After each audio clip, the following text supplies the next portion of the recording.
Hey, hello there, and welcome, ladies and gentlemen, to another edition of the Mr. Warren Hayes Show. I'm Mr. Warren Hayes, of course. What do we do here? What do we talk about here? What's this all about? Pro wrestling is what this is all about. I record this podcast every Tuesday night live on youtube.com/Mr. Warren Hayes. I do it at 7 p.m. Eastern. If you ever have the inclination or the time to pop by, that'd be fantastic. But you know, there's also something to be said about being able to listen to this on demand, right? At your own leisure. Maybe you'll even speed this up to ×2. And I hope you do, because this is a long show tonight, because I'm reviewing a bunch of stuff. We'll get to that in a second. But if you are listening on demand right now, consider giving the video a like here on YouTube and subscribe if this is your first time here. Do the bell gimmick on top of that. It helps the channel grow tremendously. And it's a little thing you can do to help. And look, I will appreciate it. It would be a grand gesture if you were to do that. Thank you in advance if you do. And if you're listening to this on your favorite podcast application, look, thank you so much. I don't know where all the audio viewers, listeners, I should say, are coming in from, but you guys are coming in strong and numerous, and I appreciate it. Thank you. Reach out to me. Let me know where you're from, what the deal is, and all that stuff. I'd love to chat with you. Otherwise, 5-star ratings on Spotify, 5-star reviews on Apple Podcasts help the channel grow again quite a bit. So again, thank you in advance if you want to do that. I will be back here on Thursday, right? Yeah, for my AEW Dynamite review. That's what that. So if you subscribe and all of that, well, you won't miss that. It's going to be the fallout to Double or Nothing. So I'm sure we'll have a very interesting show to talk about, especially with Collision looming. I'm excited to see what's going to happen over the next couple of weeks. And join the Mr. Warren Hayes Show Discord. That's a good way to reach out to me. And it's a good way to chat with fellow wrestling fans. Link is in the description. We'd love to have you join us. You can read my articles over on voicesofwrestling.com. I don't think I'm forgetting anything. As it stands right now, look, it's a review show. I'm reviewing a bunch of stuff, going deep into AEW Double or Nothing, NXT Battleground, Impact Under Siege. We're talking New Japan, wrapping up the best Super Juniors. Thank you so much for being here. Let's get to it with the weekly wrestling inspection.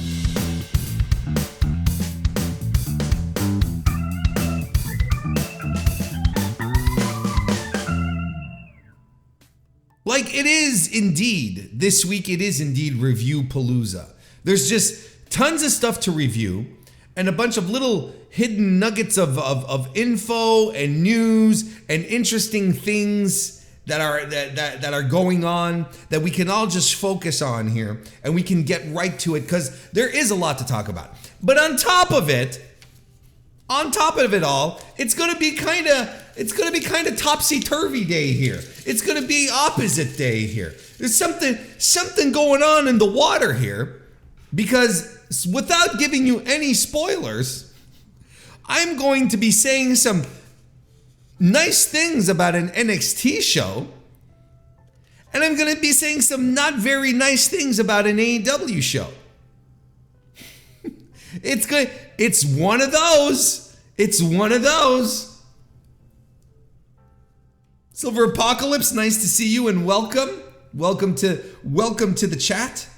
And Sports and Things shows, our boy Carlos, always good to see you as well. You're arriving just in time as we start talking about AEW Double or Nothing 2023, which happened this weekend, May 25th, from Las Vegas, Nevada, the T-Mobile Arena. One of the big 4 now 5 shows that AEW puts on annually. It is the granddaddy.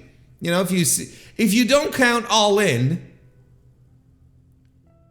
turning into All Out, AEW Double or Nothing is the granddaddy. 10,229 tickets distributed for a setup of 11,641 tickets. Seats were set up for the show. We're a far cry from the near instant sellout of last year and the 14,000 or so tickets that were put out there. From what I understand, Double or Nothing was heavily papered, and if you're not down with the ticket lingo, that means that a lot of freebies were passed out. A lot of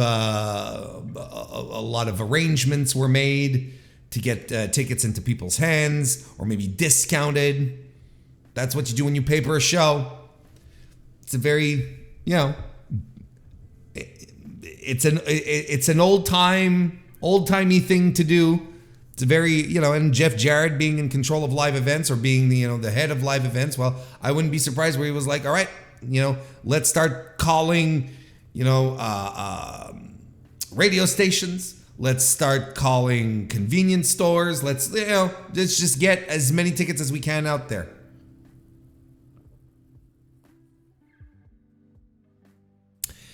And I think there's a lot of reasons. as to why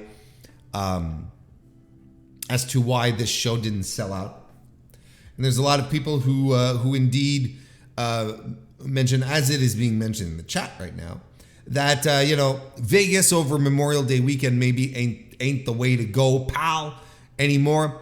Maybe it needs to move around. Maybe it needs to go somewhere else, at least for a year. You try it out. I'm not against that idea, but I will also heavily impart. I will heavily impart into you as well. This very important piece of the argument that we must not set aside here is that a hot show would have had people buy tickets for Vegas over Memorial Day weekend regardless. So I buy the, Vegas fatigue, burn the territory, etc., etc. Like I can buy that to a degree. I think this was a very bad pay-per-view cycle. I talked about it. I think every columnist, every podcaster out there, anyone who has their finger on the pulse, as they like to say, who was talking about AEW and reviewing it up until the release, previewing, I should say, and right up until the release of Double or Nothing. Everyone kind of agreed that this was not a great build, and I was the first to say it. Not the first to say it. I'm at the forefront. I wasn't the first, but I'm at the forefront. I never hid that this build was bad, and I think that's a big part of it. And I think it also showed in the crowd reactions that night as well. We're going to talk about that as well, and I think that's important because, even I myself in the Discord the night of was like, man, these people suck. Why aren't these people excited? Why aren't these people, out of their seats, hot to what's going on? And then you look back at what happened and you think about it again, which is why I don't do instant reactions anymore. And you think about it some more and you're like, you know what? When I'm sitting down and I'm thinking of the matches, there's certain instances that I just don't blame them. I just do not blame that audience for not cheering, because a lot of the stuff was either pretty bad or pretty dull or a delectable combination of both. So I can't even blame the Las Vegas crowd for sitting on their hands for a while. I really don't.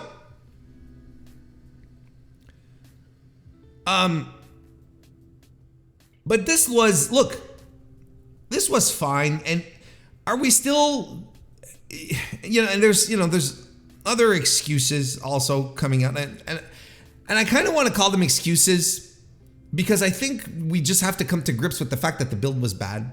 Because another thing is, people saying, oh, well, Tony had trouble focusing on his booking here because, there was still some CM Punk Elite drama going on. So I'm excited for this argument, for this excuse to hit the showers for good. I'm excited, looking forward to the Collision show for CM Punk to return, so we can all stop using that as a crutch for bad booking decisions that are being made on AEW, which ultimately end up tanking a show, right? That's what I'm excited about. Because there comes, like, last year, maybe last summer, when Punk was really pissed off and, and everything exploded with All Out, I can absolutely see Tony Khan sort of, losing his mind a little bit and not being really focused, and just with everything going around going, okay, this, maybe this direction isn't as great, maybe this isn't as clear. But as far as this year goes, there's really no more excuses. We got to stop with this, and Tony has to start delegating. There's rumors going around that Collision might be, heavily influenced by Bryan Danielson, and I think that's a good thing. I think it's a good thing that Tony sort of, delegates. Jesus, what's wrong with me tonight? Delegates things a lot more than just hanging around. Look, if he wants to have the final word on everything, that's fine. That's his thing. But he can't be into the weeds as much anymore, because I think it's just impossible for one man who has not even, whose AEW, his wrestling promotion, isn't his only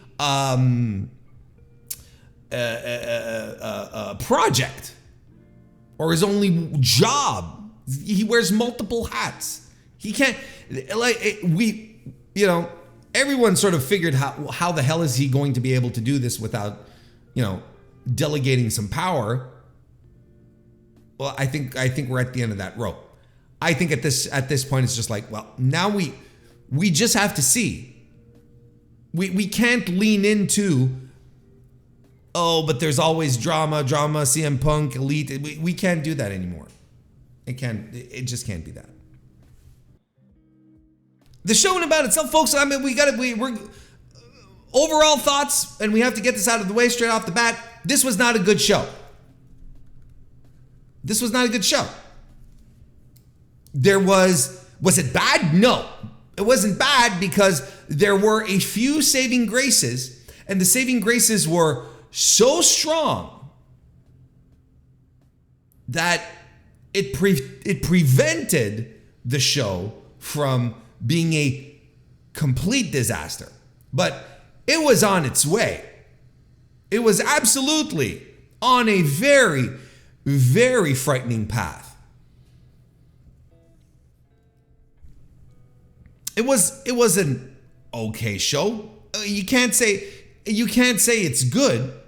It was all right, fine, and probably, I would say, one of AEW's worst. And I think it is indicative of a bad pay-per-view cycle. I think everything that, again, like I just said, we can talk about, running Vegas into the ground, tickets being more expensive because it's Memorial Day, TK being distracted. We can come up with all the excuses that we want. I think it really does boil down to a poor pay-per-view cycle leading into this show, with a lot of stories being developed that just ultimately didn't connect, didn't create any kind of spark of desire, of imagination, and kept people away from buying tickets live to the show. I'm going to be very, very curious to see how it would have affected the pay-per-view buys. In my estimation, I think we're maintaining, I think we've hit a rather regular flow of pay-per-view buys with AEW, somewhere between 135 to 155,000. That's pretty much where things have settled over the past few shows. So, but I'm not going to sit here and predict something. I thought this pay-per-view cycle stunk. I didn't think it was good. Outside of a couple of things, of course. And those couple of things not only delivered during the cycle, but delivered at the show as well. And I think another thing that we have to think about when we, you know, that we should observe in this regard here, long matches. The matches were long, and you're going to hear me talk about this during a couple of shows, a couple of matches here on this card. Where it's going to be, why did this match have to be so long? And you remember not that long ago, and I do believe it was during the Revolution media call, or was it the Full Gear one? When, you know, somehow, or during the presser, I don't remember. But the point is that wrestling media were out there saying, Tony, why are your shows so long? Oh no, it's at the Revolution thing, right? Where it was like, Tony, how does it feel to book, you know, smaller pay-per-views? Doesn't it feel better? Is it? Because Tony, being a very online guy, trademark, he sees all these comments coming from pundits and content creators about how long, you know, the pay-per-views are and how many matches are on it. Oh, another 11 match card for AEW. Oh, another 10 match card. But we've got the proof here that it's not because Tony is putting on less matches on his cards that the pay-per-view is going to be shorter. There are matches here that could have easily been 5, 6, 7 minutes shorter and would have been much more entertaining, and you could have squeezed in an extra match or maybe two throughout it all to sort of give the show some air. Because it looks like it would appear that Tony doesn't want to make his shows shorter. But everyone's complaining. And again, I said it at that moment, I'll say it again. I believe it is a content creator problem. Fans don't give a shit whether or not the pay-per-views have 10, 11 matches or not, especially if you're just an AEW fan, because you get one quarterly pay-per-view. You get 4 pay-per-views a year, 5 if you want to count Forbidden Door. So it's not like WWE that requires the investment as a fan, or demands the investment as opposed to requires, but demands that you watch a pay-per-view every week or every month. Excuse me. Every week, that'd be a whole other ball of Tostitos. But you know what I mean? Like, and then I think it's like the same people who are complaining that Collision is going to be 2 hours. This is a content creator problem. There's no two bones about it. I don't think fans complain about this. Fans will just make choices or they'll watch everything. It's people who feel like they have to watch everything, or people who are paid to watch everything. Like people like myself who are like, well, I want to consume as much wrestling as possible because I want to have, a diverse, show. So I want to watch as much as possible. But then even at some point I make choices. At some point I'm like, I can't watch this. There's an extra 2 hours of pro wrestling that is inevitably going to add into my circuit. Not because I feel obligated to, I want to. But something is going to have to give way. There's something on the flip side. I'm going to be like, well, I can't watch this anymore. Like, there's something that's going to have to break at some point. So,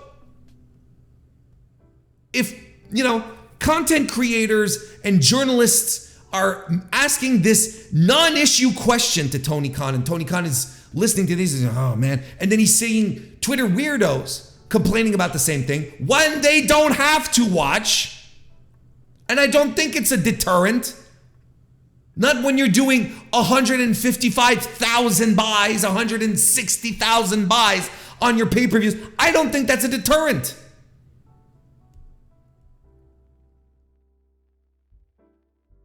Au contraire, when we get to the show and the show ends up lasting 5 hours if you count the pre-show, but with less matches. And the matches you get in the meantime are just, you sit back and you're like, why is this so long? You're not escaping the problem. The problem isn't the amount of matches, it's the time. Anyway. And I think time over amount of matches is worse because you are getting people to sit down for this amount of time, for a certain lapse of time, and you have to keep them entertained in there. So if you have multiple 17 plus minute matches on your show and they are dull, you would have been better off. You would have been better off putting more matches, keeping it snappier, keeping it quicker.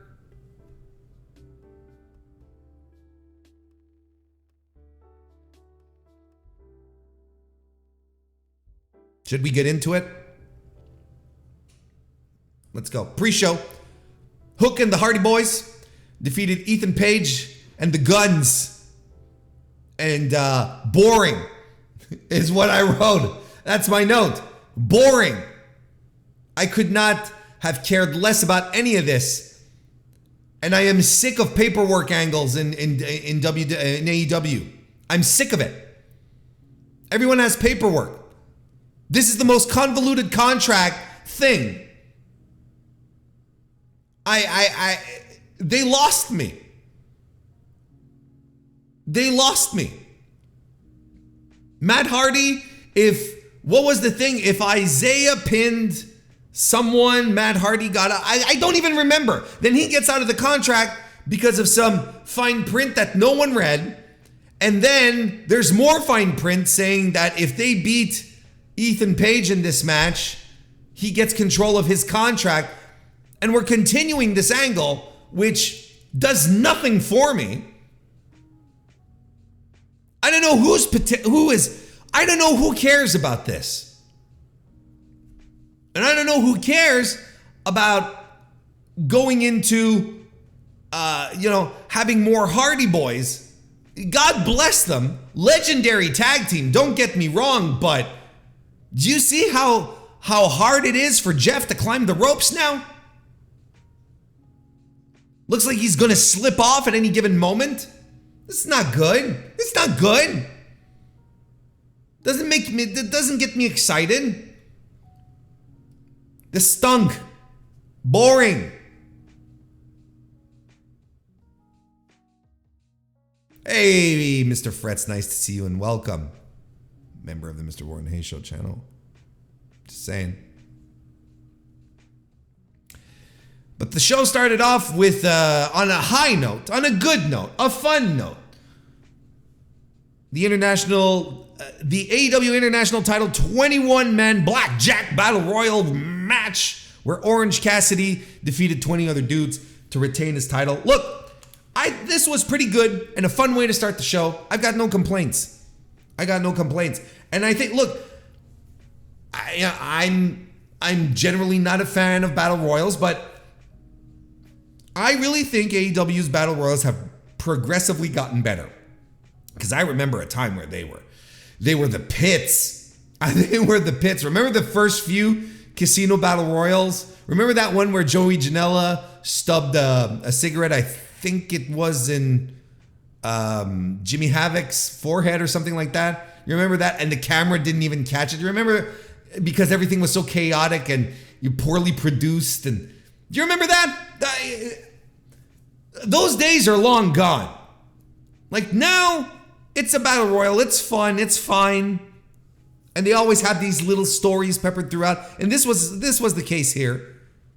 You know, the best friends looking out for Orange Cassidy. Trent takes a bullet for his pal as well. Keith Lee and Swerve as well. Keith Lee and Swerve doing their thing.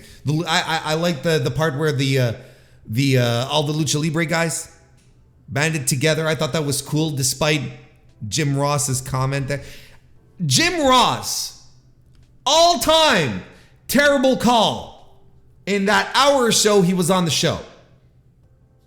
I can't be the only one who feels relieved, who feels like his shoulders are just relaxing once the voice of Tony Schiavone kicks in and he tags JR out, right?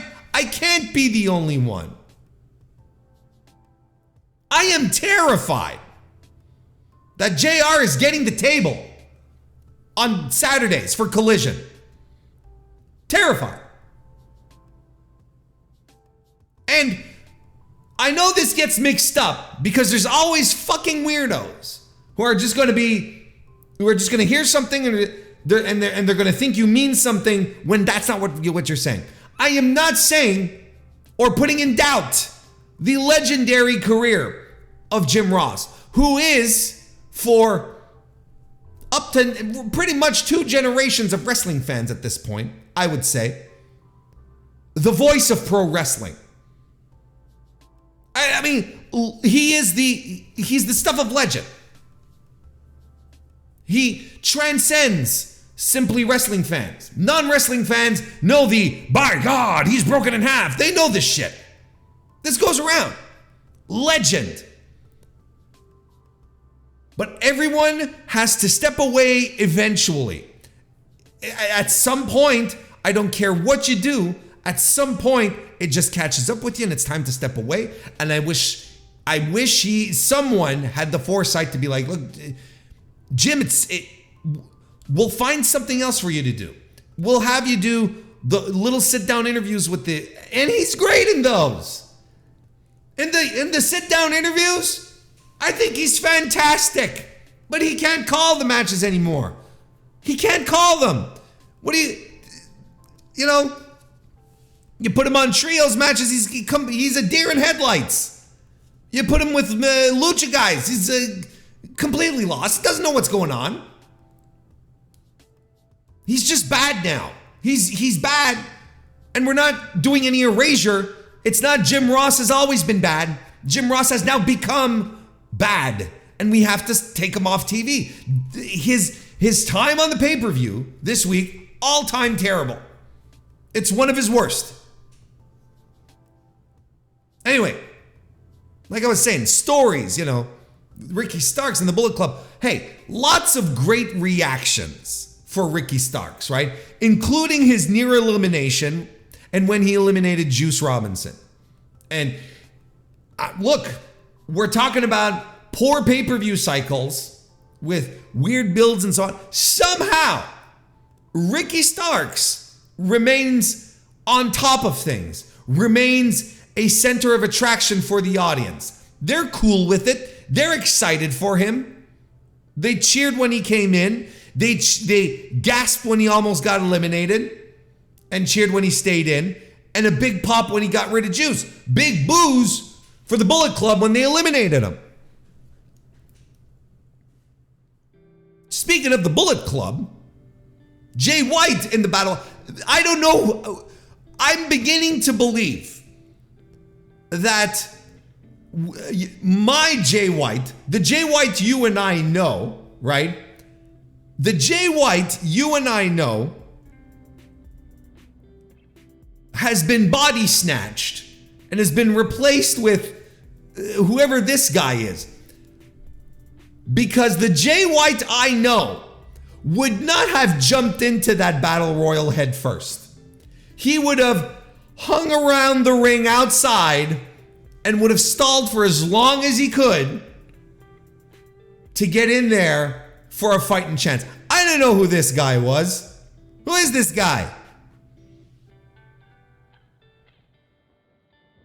I've talked about it enough on the Dynamite reviews, but Jay White's booking right now in AEW is the pits.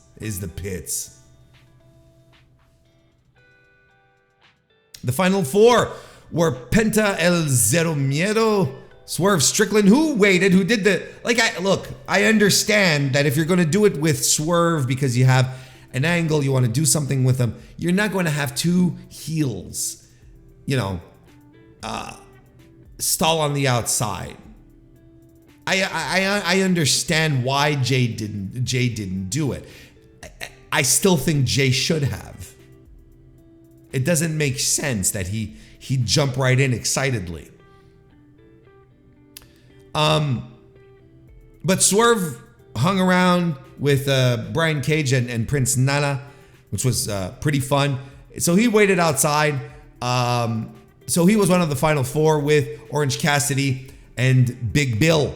Big Bill, who had a fantastic performance in this battle royal. Like he was just, but you know, he went down the path of all of the big men in the history of battle royals, right? Where, you know, they like Kane and the Big Show, where everyone's like, oh, here comes the monster. Oh! You know, it's and commentary puts it over. It's like, oh, everyone's in trouble now. And they might get a couple of eliminations, but they never win. So that's what happened with Big Bill here. For a second, I was like, really, are they going to do this? I think, is a wrestling promotion finally going to commit to the concept that the biggest man is going to win the battle royal, which is always something that makes sense, always something that people expect, but never happens. Only Big John Studd at the very first Royal Rumble ever pulled it off. So yeah, Big Bill, essentially having a remarkable performance here. And I feel like with what happened on Dynamite recently as well, you know, there's a bit of a coming out party, a revelation party that's happening with him, because he's, you know, people are sort of like, are going, hey, this Big Bill guy is actually pretty good. And not just pretty good for a big man, he is a big man and he is pretty good. You know, like I think this is all, I think this was very good. This led to the final sequence between Orange Cassidy and Swerve, which I thought was really cool. Sloppy? Yeah. I think it was a little sloppy at times. Wasn't maybe the crispest, but I enjoyed the drama of it. You know, Swerve is not your pristine, you know, snippety snap, Mike Bailey of a precise, Mike Bailey levels of precision here. He's Swerve. They'll always, and I think that's also part of his nonchalant sort of attitude. I think it works. Kind of like with Mercedes Moné sometimes, you know. She's a little sloppy at times, but it works for her, if that makes sense. And I think that's the case here. Like, he's not being outright botchy. He's not being, you know, outright terrible. It's just, yeah, you know, sloppy. I love the finish with the release on the apron where Orange Cassidy just goes, ugh. And he comes in and whoop, flips the hand off. I thought that was a perfect Orange Cassidy win. Low effort, just amazing stuff. I think this is interesting because I feel like it sets up more. It sets up more for Swerve versus Orange Cassidy, and I've been talking about this for a little while now, and I think it really makes sense for a guy like Swerve Strickland, you know, a sneaky weasel type, to come in and take advantage of all of Orange Cassidy's, you know, built up injuries and his fatigue. You know, the arm, the back, now, you know, the legs are starting to give out. You know, I think it is fantastic that this guy comes in and is the guy to end Orange Cassidy, because I've been seeing it in the chat a little bit. You know, Kristen even made some research here and pulled it up for us. He said Orange Cassidy has defended the international title against 23 men in 22 matches. That's not counting the pay-per-view, the Battle Royal at the pay-per-view. And the only repeat opponent was Jay Lethal. There is no question. There is no question right now. He is his run right now is it's an all-timer, if you ask me. I think Orange Cassidy's international title run has been compelling. It's been good. He's been on every week of TV. And if he hasn't been defending the title one-on-one, he's been in a trio situation or in a tag team. He's always been on television. When I do the reviews, that's what I say. Here comes the workhorse. And I'm not kidding. That guy's been out every week. And the streak he's been building up, I shouldn't say was, it's still ongoing. It is legitimately more compelling than Jade's 60-0 because people are actually invested in it, because he's going out having good to great matches on a weekly basis against a variety of opponents that go from, I mean, you know, he's not wrestling John Moxley. He's not wrestling Bryan Danielson or Adam Page, but that's not the point. He's going off a plethora of opponents, all, you know, solid mid-carders, guys from the outside coming in and just having good to great matches every week. Now that's how you make a streak. That's how you make something feel important. And he's got the perfect situation here to elevate a heel, to make a heel feel important, to make him come off like a true bastard. Because you know, if he goes again, I had put up, you know, Swerve or Roosh would be another good example. Two guys who are just, you know, they're skeevy enough to just to do what needs to be done to get the win, right? And they're just, again, skeevy enough to do it. So I hope this thing with Swerve continues.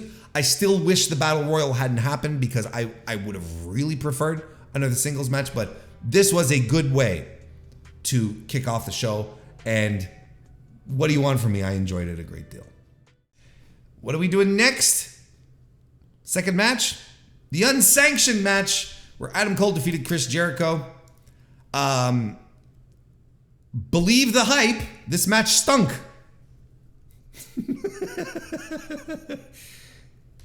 I find myself in agreement with many a take about this match. No energy, dull, feather light offense. And, you know, every stuff happening in this match felt like a struggle. I don't know what to tell you. Nothing seemed to chain naturally together. Everything felt like we had to build, you know, we had to go get over something. Like just pulling a move felt like they had to overcome a thing. Not that we could actually say this was like, to call this an off night for Chris Jericho and Chris Jericho and Adam Cole is an understatement. Like a match of this caliber, where these two guys are in their career right now, and we're on this show with the bill that was given, everyone has a right to be disappointed. This was not good. This was not good. And for two guys, you know, who had, and I said it, these guys have great chemistry on the mic. Like, these guys have tremendous chemistry bouncing off of each other in banter situations.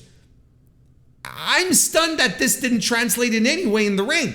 And I don't know what happened here, other than this was dull. And this is one of the cardinal sins of any form of entertainment.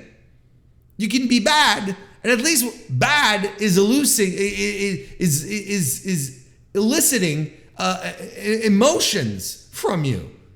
Dull, boring, just has you flatlining, just sitting there wondering what's going on, and you just like letting time drift away from you. This was really bad.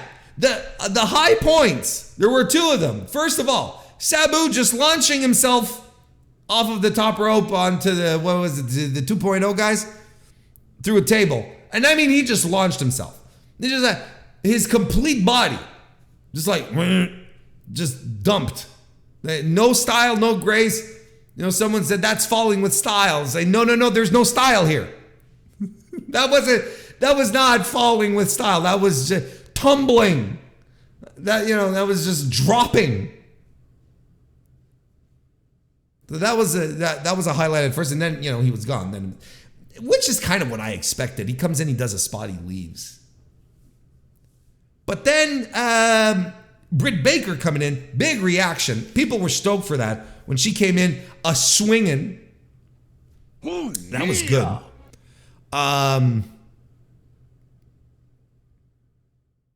But otherwise,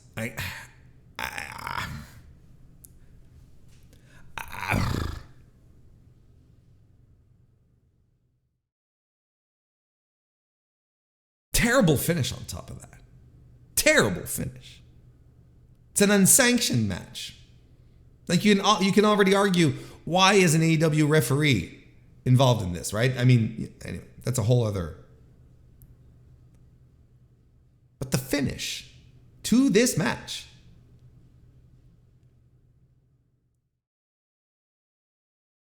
Aubrey, Girl Hebner, decides to end the match. Referee stoppage. Because Adam Cole is pummeling Chris Jericho too much and he can't defend himself. And the punches were so light. There was nothing believable. And there was no way you could suspend your disbelief here and say, oh yeah, no, none of this made sense. Why are we calling the match on an unsanctioned match? On a match where on the Wednesday before, at the glorious contract signing, they were both saying to each other, I'm going to break your legs, I'm going to kill you, I'm going to do things that you will have to carry for the rest of your life, whatever. They were promising to maim the other guy. I saw no maiming. And that's why they were making it unsanctioned, right? So that they could do whatever the hell they want without repercussions. Why are we stopping the match? Why are we stopping the match? And not only stopping the match, but stopping it on the lightest punches ever thrown out of Shane McMahon. Ridiculous. It stunk. Everything about it stunk. This was bad. Kids, terrible. The one thing, though, that I'm not privy to all that much, and I'm not really excited about, is I'm starting to hear this where people are saying, oh, well, maybe Adam Cole isn't what he thinks he is. Maybe Adam Cole is a... Holy shit. Okay. Interesting. Has Adam Cole had the most legendary matches in AEW since he's joined them? No. Has he only had stinkers? Oh, no. I'd say the Samoa Joe match wasn't great. I'd say the Dan Garcia match was a bit of a different his return match with Dan Garcia. I thought that was a little disappointing, under-delivered, right? But then again, Dan Garcia goes up with Roddy Strong, and that one also disappoints me. So, look, I'm not trying to point fingers. What I'm trying to say here is that I think everyone should pump the brakes a little bit. Not saying that, I'm not saying that people who feel like Adam Cole might not have it anymore are absolutely 100% wrong. What I am saying is the guy comes back from a concussion. He's been out for months. This is his second match back. Maybe there's a little more work to be done. Maybe there's a little more ring rust to come off here. Because look, Chris Jericho here was working auspiciously slow. Chris Jericho, who has never done this. Well, not never, but not recently. Chris Jericho has been he's been phenomenal in all of the matches he's been in. I don't know what's going on here. But something happened here. And I'm not ready to put any blame on Adam Cole and people going, well, he's done, he's washed, hit the showers. I can't. Let's have this discussion a little further in down his run here. Maybe. I'm not saying no. I'm saying it's I think we're getting a little ahead of ourselves. We're getting a little ahead of ourselves. Next match was the AEW World Tag Team title match. FTR defeated Jay Lethal and Jeff Jarrett with special guest referee Mark Briscoe. So look, there was no reason for this match to last 20 minutes. There was no reason for this match to last 20 minutes. This is a prime example of what I was talking about at the top of the hour when I was saying less matches doesn't equate to less time on the pay-per-view. How was this match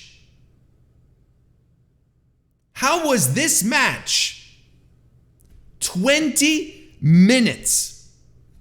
And look, the match was fine. The work, solid. Like, again, nothing I can't say here, but there's this like 10-minute stretch, or at least it felt like 10 minutes, where Cash Wheeler is, he's babyface in peril.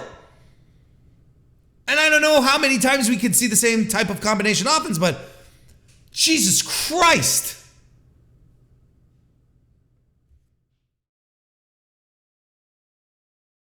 Karen Jarrett woke the audience up. Swung a guitar at Aubrey. She died. Brittle ass referees. Can't handle their guitar shots. She's dead. Rip Aubrey.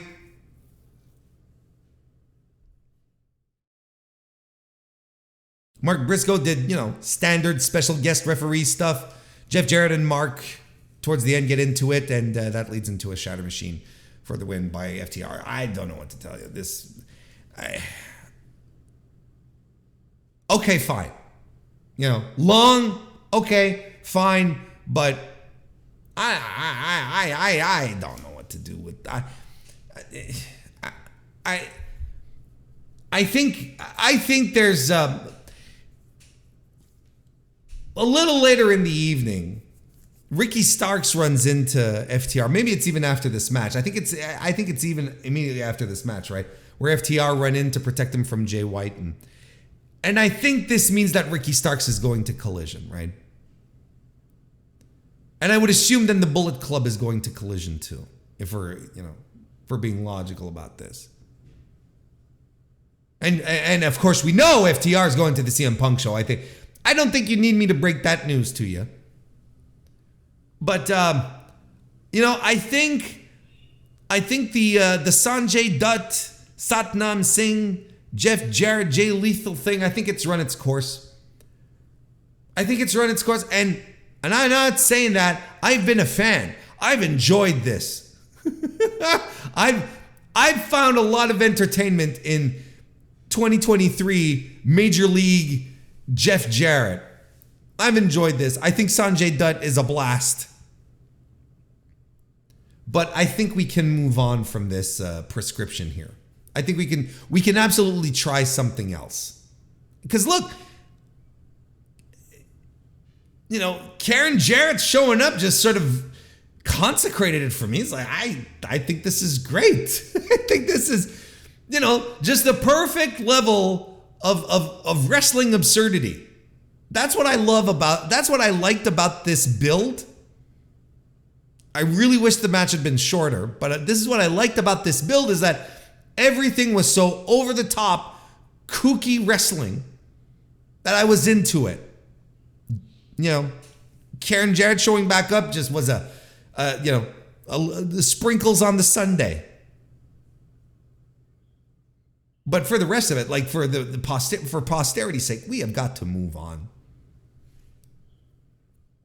We've got to move on here. So far, we're not firing on cylinders anymore. Come out good out the gate with a fun battle royal. Then we're saddled with a couple of matches that sort of drain the energy that sort of drain the energy out of me. So again, I can't really blame the audience either. I'm sort of feeling what they're feeling. And we get the ladder match. AEW TNT title match was the ladder match. Gee, what's wrong with me? I don't know what's going on. What's happening? Is it the summertime? Is it my allergies kicking in? Is it the stroke? AEW TNT title ladder match. Wardlow retained successfully against Christian Cage. I think I liked this ladder match more than a lot of people did. I've seen this match being outright buried, and this is coming from a guy who is sick to death about ladder matches. Like, sick to death. Moratorium on ladder matches in all of pro wrestling for a year. Make me miss them. It lived up to my expectations for whatever a ladder match can do, whatever that means for you. And I wasn't expecting Christian Cage to be flying off ladders and, doing insane stunts, not with the injuries that he's racked up and the surgeries he's had. But he did do what he had to do, which was make Wardlow look great. And there was some fun, we didn't get into absurdly contrived ladder spots. I thought the ladder spots that were set up here made sense without being these things where people just throw themselves off of them onto other things and other ladders. Like, we did get those spots, right? Wardlow crashes off a swanton onto a ladder, and then he goes to Yambag City at another point as well. But early on, there's this one spot where Christian Cage is on the ladder, Wardlow swipes the leg, and he catches him so he falls off and he catches him into a power slam, which I thought was really dope. I thought that was a lot of fun. It's like, as opposed to, setting up, stacks of little tables or what the fuck, I thought that was good. And of course, the perfect swanton off of the mile-high ladder onto Luchasaurus, who's on a table. Like, perfect. His execution could have been more beautiful. His landing could not have been any more perfect.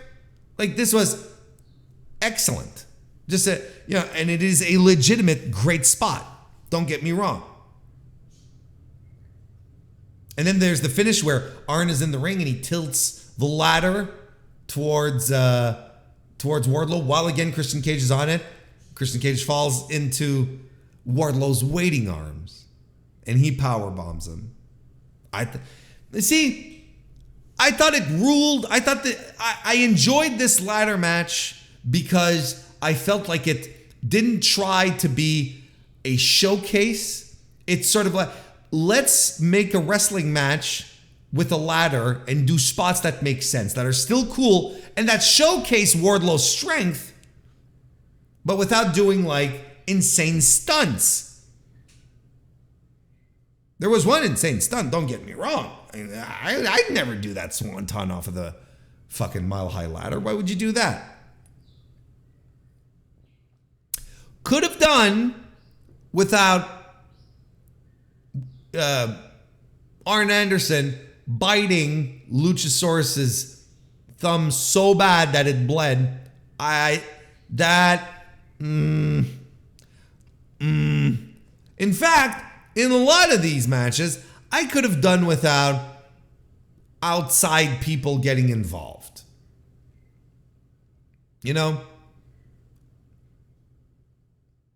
But look, I'm not saying this is the greatest ladder match of all time, but I enjoyed this. I thought it was fun. And I know not a lot of people are on that boat. And I know the audience wasn't into it either. These few matches were a rough sell. You want to talk about a rough sell? AEW's Women's World Title match was a rough sell. Toni Storm defeated Jamie Hayter to become the new AEW Women's World Champion. First time. She is the first woman to be a two-time AEW World Champion. Warren, she was an interim champion. No, they retconned that. They're recognizing it as official. Anyway, what can you say about this match, really? You can't sit here and bury this. This was really the best situation that they were in, right? It really was this was the best that they could do with the deal they were handed, the hand they were dealt. They were dealt a heel. The dealt and that were handed. They really did the best here. I don't know how serious Jamie Hayter's injury is, but if the decision was to keep her off so that she could mend, so that she didn't have to work the match, so she could mend and hopefully be ready for Wembley, I think that's the best idea. Like, she wasn't insanely injured, right? She wasn't crazy injured. Not like Cody Rhodes' pec injured, because she was able to still take a beating here. But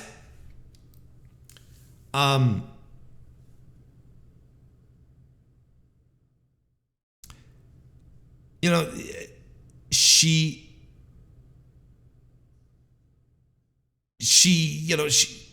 hurt enough that she needs some time off. And I would assume that Tony Khan would probably want her for the Wembley show. More so than, working this pay-per-view. I think she has more value over at the Wembley show. And I think that's an expectation that probably a lot of UK fans have right now, having purchased their tickets. What stinks, though, in this situation, hey, Will Davis, nice to see you, member of the Mr. Warren Hayes Show channel. Good to see you. But what stinks here is that this was one of the rare, straight-up, non-gimmick matches of the night, right? Because correct me if I'm wrong, but I think only the two women's matches were gimmickless, right? Everything else had stipulations. Had a little something unusual about it, right? So I think this would have been something that would have reset the audience at the same time. And we would have had a match that could have flirted with the idea of being match of the night as well, because of the two women involved. And, with how rough the card was up until this point, having this happen just dragged everyone down even deeper, right? Because at some point you're like, let's see where this goes, but quickly, very quickly, you understand, shit, they're running an angle. And everyone knows why they're running an angle. And everyone's like, this fucking sucks. And not this fucking sucks because the match sucks, but because we have to make this decision, right? You have to go with this. It sucks, I get it. But in the context of the show, I think it made matters worse. I think it continued down this vortex of disappointment that had been created since the onset of the show, or at least since the second match. So I get it, but Tony as the champ is great and will add juice to this Outcast storyline. Tony Storm is fantastic, excellent worker. This is, in the chat we pointed it out. When it was time to do something with the world title because of the CM Punk MJF and all that bullshit, with the CM Punk stuff, what did TK turn? Who did TK turn to? Jon Moxley. Who does he turn to here? Tony Storm. He knows who his great workers are. He knows who they are. Tony's the best choice in this situation. In this situation right here. You could make an argument for every woman on the card, but I'm saying in this situation she she is absolutely the better worker. And it's the one that made a ton of sense too.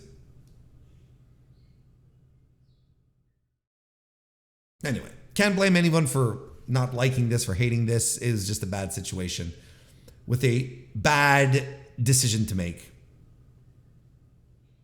Then we had the AEW World Trios title open, House of Black open house match, where the House of Black successfully retained their titles against mystery opponents, the Acclaimed. And I was like, why did this need to be mystery opponents? Why was this mystery opponents? The Acclaimed and Billy Gunn, I should mention, won a battle royal like a month ago, right? Where they a trios battle royal, and it was never specifically said, oh, they're getting the next shot, they're getting a #1 title shot, but you're like, yeah, well, clearly they've elevated themselves above the pack. There's something to do here, right? But look, I don't think this was great. In fact, I believe this is the House of Black's worst trios match so far. Story of the night: under-delivered and disappointing. These people in this match were too good for this. But this is where we're at again. And frankly, look, I think a lot of what killed this match was the structure. Deciding to do a lot of ground game here was probably not the way to go. If I'm backstage, I'm, Malachi Black and the boys, and then you have Anthony Bowen and the boys, and we're sitting down and was like, look, this show is dragging. People need to see excitement. Let's throw some power moves at each other, right? Let's start throwing some big time moves. We need to get the juice levels up here. All right, that's fine. Like that, I would have called this, went to Tony, we're changing the structure. Because going out with a ground game in this circumstance, and a long one on top of that, that was a decision. That was a decision that, these people made.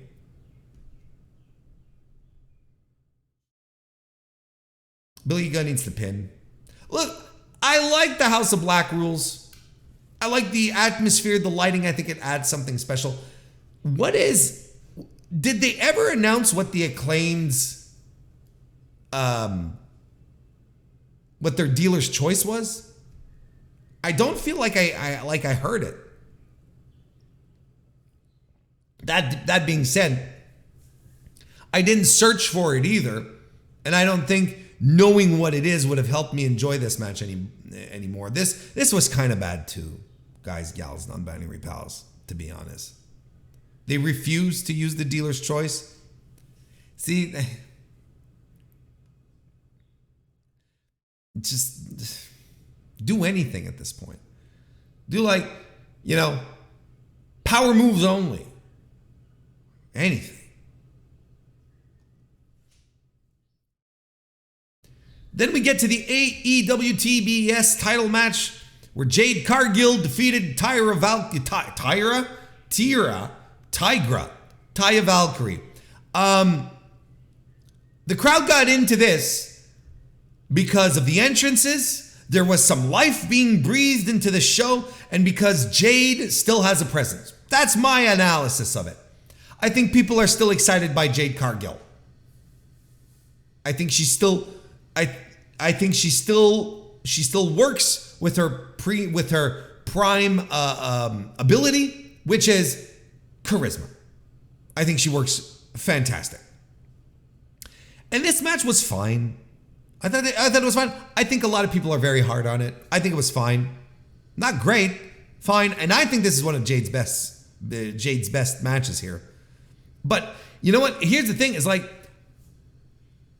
think one of the issues that irked me with this match here is that I didn't feel any urgency from Taya. Where she's coming into this, off of a loss against Jade. She's like, this is my chance for the title, but I didn't feel that urgency. I felt Taya going through her spots, hitting her mark, hitting her moves, but I didn't feel like that extra little bit of energy to get me invested, to make me believe that Taya Valkyrie was really in this to get the title.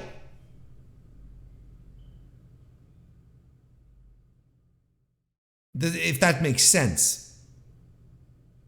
I like the code breaker spot that Taya hit on Jade as Jade was springboarding.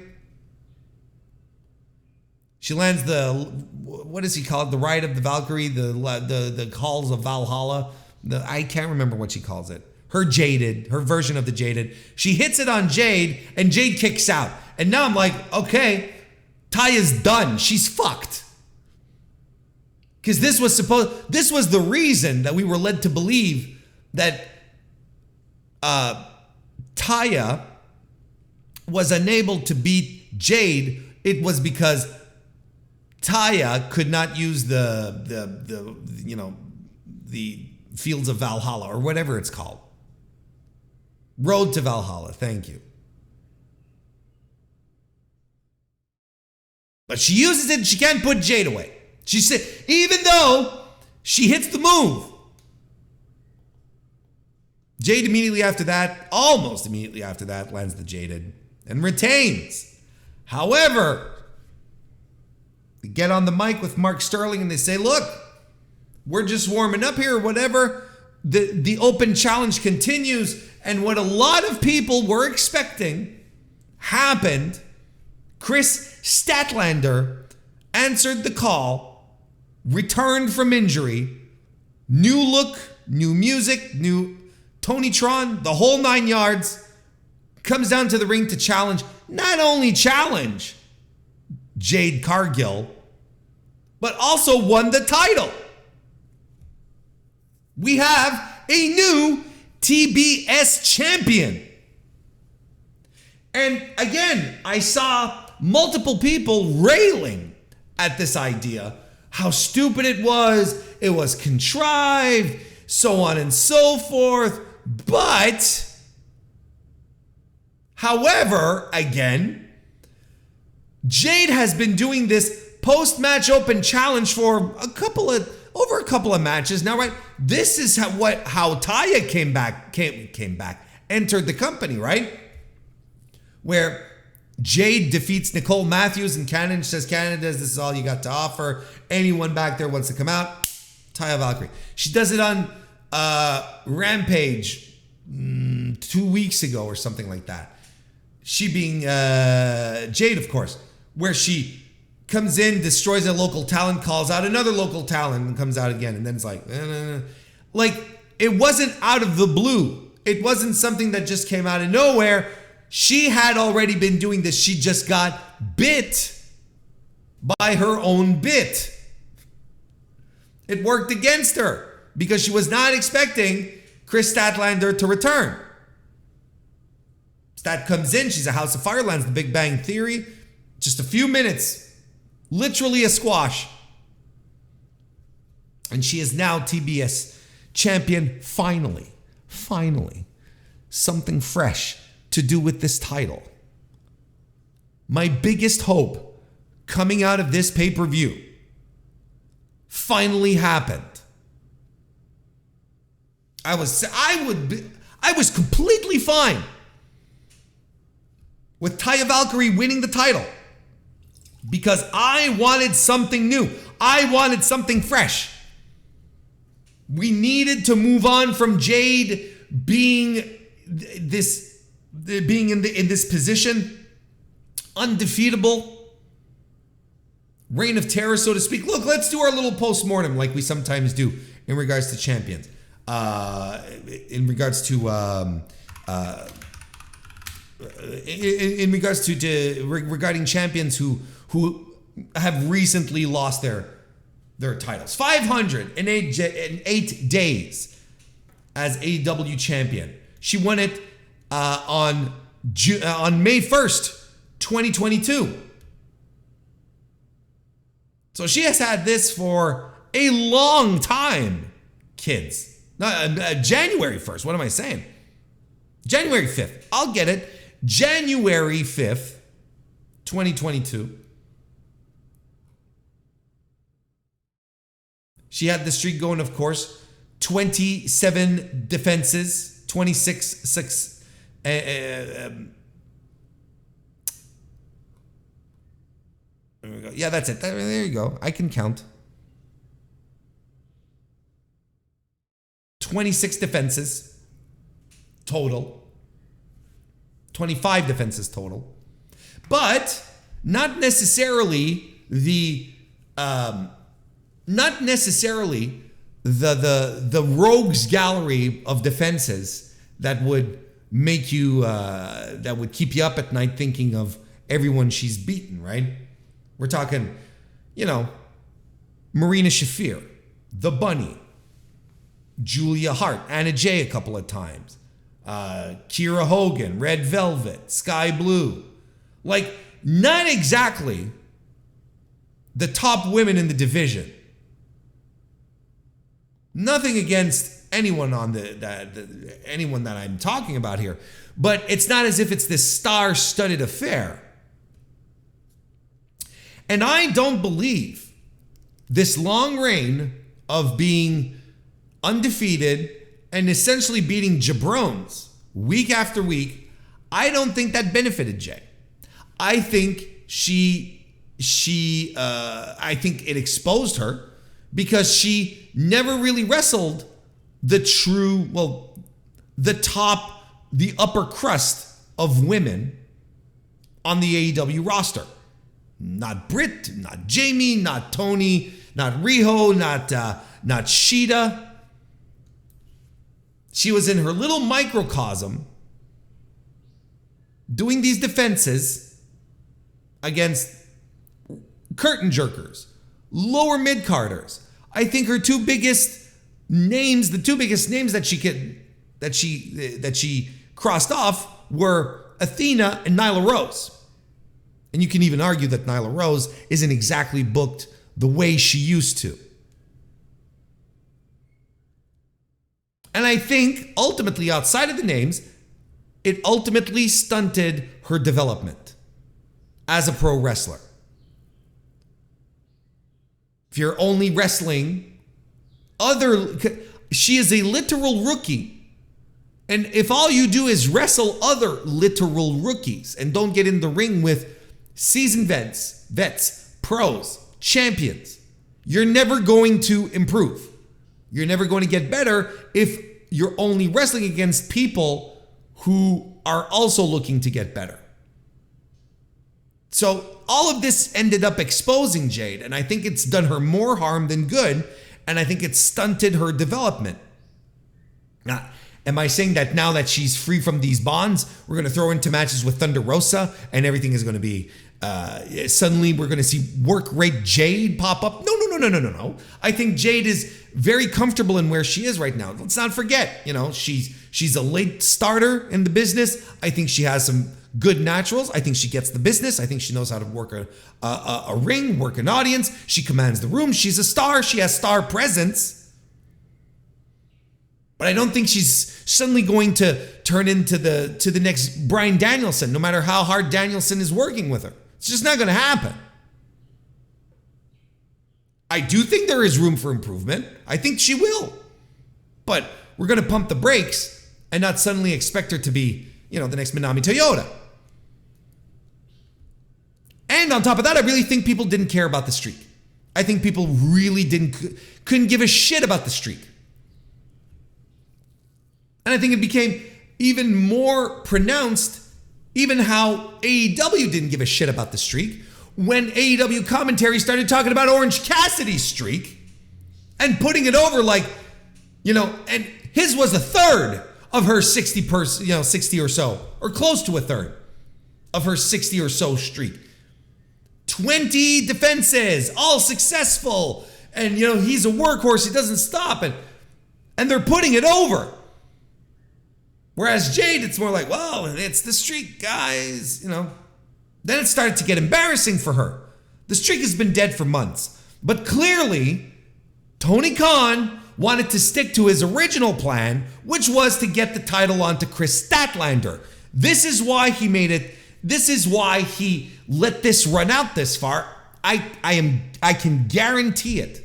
I feel so confident in this. I have no insider information, but I feel like he pegged Statlander for this, and it just stuck in his mind, and he just bought time. But he bought time at the expense of Jade Cargill, who I am convinced comes out looking off worse. By the way, I think Jade goes to Collision. And I think this is one of the reasons why they took the belt off of her as well.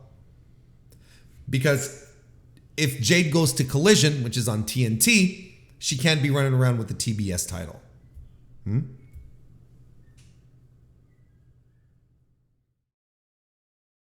But look, the match, if we come back to the match, got people invested, woke people up.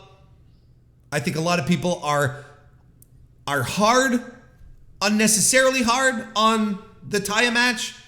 I think everyone agrees that the Chris Statlander return is a highlight. But I also didn't think the match was great. Again, the Taya match. Not going to sit here and tell you that it was. I think it was fine. We can find a nice common ground between the two. I think between the people saying that the match was great and people saying that the match sucked, I think the truth lies in the middle. And I hold the truth. Next up is the AEW World Title 4-way match, the Four Pillars fight, where MJF successfully retained his World Championship against Darby Allin, Jack Perry, and Sammy Guevara. So this delivered in every way that people were expecting, I would say. No matter how dismal this build was, I feel like anyone who was in good faith at least had the foresight, the logic to sit back and say, you know what? No matter how bad the build is, these guys are going to go out and they're going to bust their ass to create the best match possible. And that is exactly what they did. Fantastic match. This is what we were expecting. Because, like I said on the build to all of this, these guys are all online. They see the comments. They hear the pundits. These guys they're plugged in. They know what's going on. So they're sitting around, they're talking, they're thinking about the match. I'm like, we're gonna have to prove these bastards wrong. And they didn't have to prove me wrong because the build is what it is. Again, if the match had stunk, or if it had been anything else than great, let's put it that way, I think people would be very hard on them.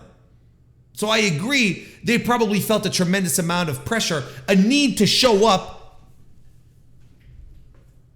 and show off. This delivered. This delivered very hard.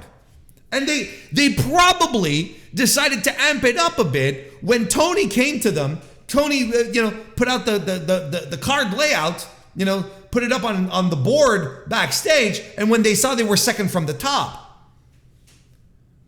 I can imagine that Maxwell Jacob Friedman was not excited at the idea of playing second banana on this show. But look, the match ruled. It ruled, absolutely ruled. I loved the callbacks to all of their mentors, quote unquote. The Scorpion Deathlock, the Unprettier, or the Kill Switch, the Walls, and the Double Cross. People sitting around calling, oh, he did a Crossroads. Folks, MJF calls it the Double Cross. Get your shit in order. But the story of this match basically showed off that the three pillars do not have what it takes to be the top guy right now. This was the story of this match. No matter how much they tried, Everything that they said about MJF in those interminable, repetitive promos was true. MJF has exactly what he needs to be the top guy. And they ain't got it. In some cases yet, in some cases probably will never get. This was the story of this match. Sammy Guevara worked his ass off in this match. And objectively speaking, feel whichever way you feel about Sammy. By the way, congratulations to Ty and Sammy. Ty, friend of the Mr. Warren Hayes Show Discord. We love you, Ty. Congratulations to both you and Sammy on your upcoming child. We wish nothing but the best. We're excited. We're excited for the both of you here at the Mr. Warren Hayes Show, for real. And Sammy worked, again, like I was saying before I was interrupted with well wishes. Sammy worked his ass off, and you have to recognize that. He was probably the guy who did the most, who did the highest amount of crazy ass shit in this match. He laid it all out, and he's said this in promos in the past. I want to come out here and I want to kill myself for you people, and that's legitimately what he does. Well, not legitimately. He's still alive, but he will never work as a babyface. He will never work as a babyface. And I'm wondering, and you can't convince me otherwise, babyface Sammy Guevara, it doesn't work. It's not natural. It's not a thing. I'm tempted to do fetch memes. Stop trying to make it happen, Tony. We're not buying Sammy Guevara as a babyface. He is destined to be a heel. Is he destined to be a top guy? I don't think so. I think Sammy Guevara is an electrifying, exciting, upper mid-card guy. And I think that's his ceiling, and it is a nice, comfortable ceiling in which he can make a living. I think Sammy Guevara is the kind of guy who believes he can be he can be a top guy. I think that's what he wants. I think he's the kind of wrestler who is constantly thinking about his legacy and what he wants the fans to remember him for, and so on and so forth. I think this is the kind of thing that goes through Sammy Guevara's brain legitimately. That's what I think. Of course, I don't know, and I don't speak to Sammy. I don't speak to Tammy either. What the fuck is Tammy? I don't speak to him. So when you consider all of this, when you consider that he works his ass off, is the story for Sammy here that despite all his attributes and hard work, he just doesn't have what it takes, period. Is this the story that they're trying to tell with him here? Another story they were telling in this match was Jack Perry. This has been a bit of a Jack Perry tale. Going back to the Christian Cage stuff. Does he have the killer instinct? Does he have, the gumption to do what needs to be done to win? And no, he doesn't. He wants to do it, quote unquote, the right way. But he lost. And this will continue haunting Jack Perry moving forward.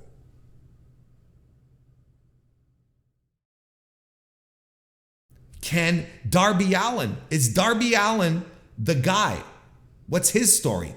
He is clearly living in MJF's shadow. He is MJF's underling. The side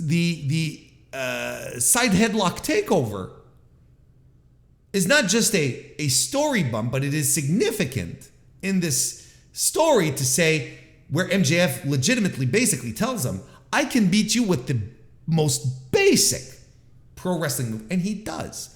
Of course, we take a few roads to get there, right? It's not an instant thing, but still, will Darby ever be a top guy if MJF is around? I think that's the story that they're telling in regards to Darby, who probably has it. Because look, if you ask me, the guy who came out looking the best from this entire feud is Darby Allin. I think he's the guy who came out looking the strongest because he's the guy who cut the best promos out of the three. When the bar's in the dirt. But I thought he was competent. I thought he was better than the other guys, even though the content of his promos was a little didn't quite work for him or for me. I think that he's the guy who comes out of all of this and who came the closest out of them all on that night to winning the title. And I think we've added an extra layer to his story with MJF. I think we continue building, slowly, as we've been doing, an MJF Darby reunion feud at some point, and Darby will eventually get his win with the side headlock takeover. But he can't do it again. Darby can't do it again. Gets screwed with the coffin drop as he lands it on Jack Perry, upon which lies the AEW Championship belt, which MJF had put there without Darby realizing it. So that knocks Darby out, but allows MJF to do the side headlock takeover, get the win. This is an incredible story beat for MJF Darby. And I think that this has been a wonderful slow burn so that when they are ready to pull the trigger on this on a singles feud, which I think should have happened in the first place, you go back and listen to my Dynamite reviews. And when we were building to this, I had all my plans set out. I had figured it out how to get these four guys over and how to not end with a four-way match at the main event of Double or Nothing. I got all of this done.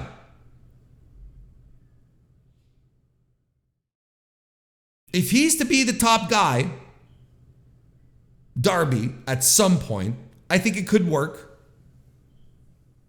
He has to cut it with the living in my car promos. We get it. Okay. We need we just need, make us feel something else. So I think it's an interesting story that they told here.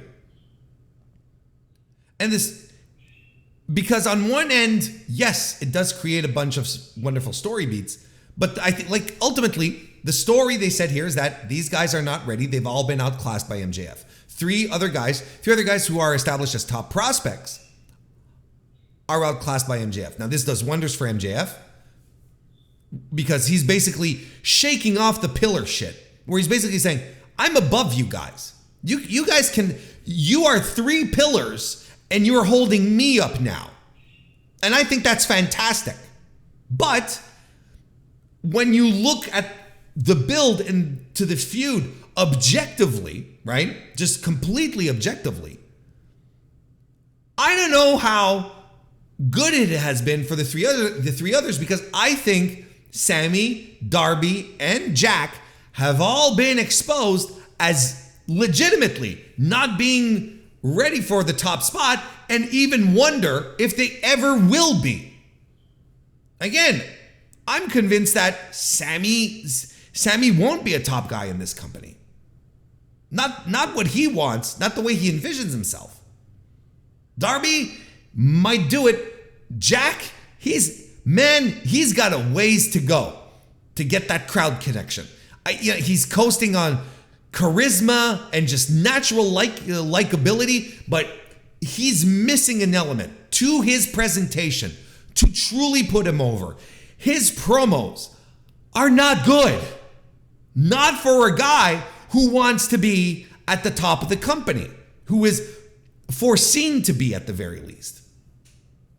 He's got so much work to do. Because all three of these guys, all four of these guys are in a company that, unlike WWE, is, where the fans expect work rate and are also expectant of excellent promos. Do you know why? Because we have both in AEW. You have some of the greatest, the top outright workers in pro wrestling, all of pro wrestling in that company, and some of the absolute best talkers, not only in pro wrestling today, but likely of all time at this point. There are some all-timers in here. The bar is fucking high, and that's a good thing. Is it one that Jack Perry will be able to cross? I don't know. I'm not feeling it.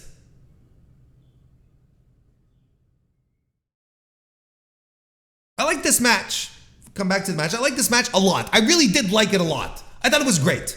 Now, did I like it a little more because of the context of the pay-per-view? Yeah, probably did. Would I be giving it a half star more because of the context of the pay-per-view if I were doing, star ratings? Yeah, I probably would. Because I was ready for a match with some moves, with some energy. I was ready for a festival of pro wrestling spots, because everything had been so dry up until that point.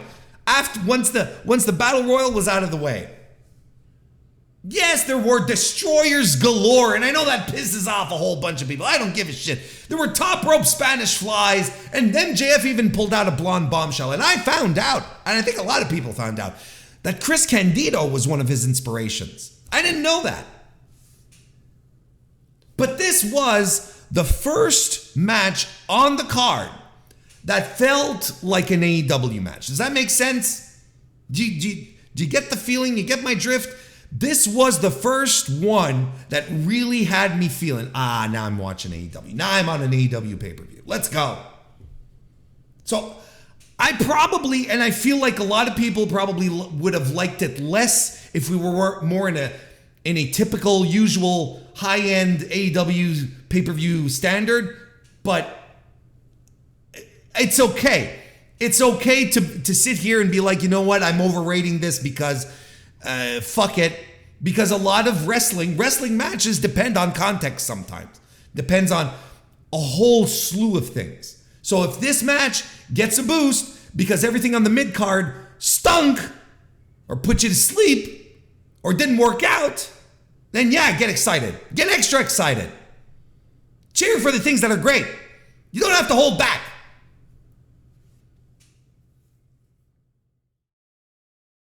I also think it's interesting, as a final note, MJF once again going back and not talking about wanting to leave AEW, right? But saying, I'm sick of this place, there's no more competition, right? And he keeps doing that. And I think it's interesting how everyone has this notion that he's going to be feuding with Adam Cole, when I feel like this is the absolute setup for the CM Punk return. I've discussed this. I'm still going to put it out there. CM Punk owes MJF a match. Not only a match, but a loss. Flat on his back, staring up at the lights. He still owes him that. And we're still in it. And I don't think we're getting MJF, Adam Cole as the next feud. I think we're going straight to Phil. And why wouldn't you? You know what I say. You have the match, run it. Don't wait. Don't wait till someone gets hurt again. Don't wait till someone gets, has their contract run out or gets fired or whatever. You have the match, run it. You don't have to wait for the perfect time. Sometimes the perfect time is right now. I'm seldom wrong. I don't steer you down the wrong path. My beautiful A+ audience, which tonight includes Dan Reed of Pro Wrestling Eve. How you doing, Dan? It's been a while. Nice to see you. Evening indeed. And then the main event. Blackpool Combat Club defeated the Elite in a glorious Anarchy in the Arena. Glorious. Oh, God, I love pro wrestling. I love the K. Look, as much as I love to sit down and watch, a high-speed Joshi match where the girls are going they're going so fast, you blink, you're missing shit, and they're just spot on precise, and you marvel at their cardio and their athleticism. Or watching, Best of Super Juniors or the G1, and you're like, yeah, let's fucking go. Let's have these great work rate matches for 20 days. Let's go. Sometimes I just like to sit down and let the chaos take over. And this was brilliant. Tremendously ruled. Excellent. Did it rule more because of the rest of the show? Yeah, sure, could be. Again, who cares? It ruled. It ended up ruling regardless. Maybe, Omega and the Bucks are backstage. They're hanging out with Claudio and Mox, and they're looking at the monitors and they're saying, Jesus Christ, guys, we got to do something. Look, if you haven't seen this match, I'm not going to run you through it. You have to find a way to see it. You have to buy the replay. Do what needs to be done. You have to watch this match. There's so much that happened.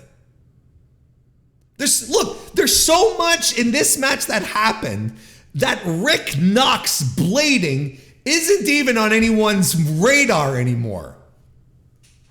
There's nothing.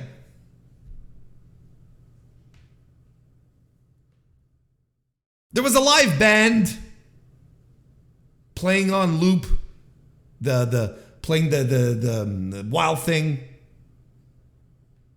And I know, and we're talking about it in the chat.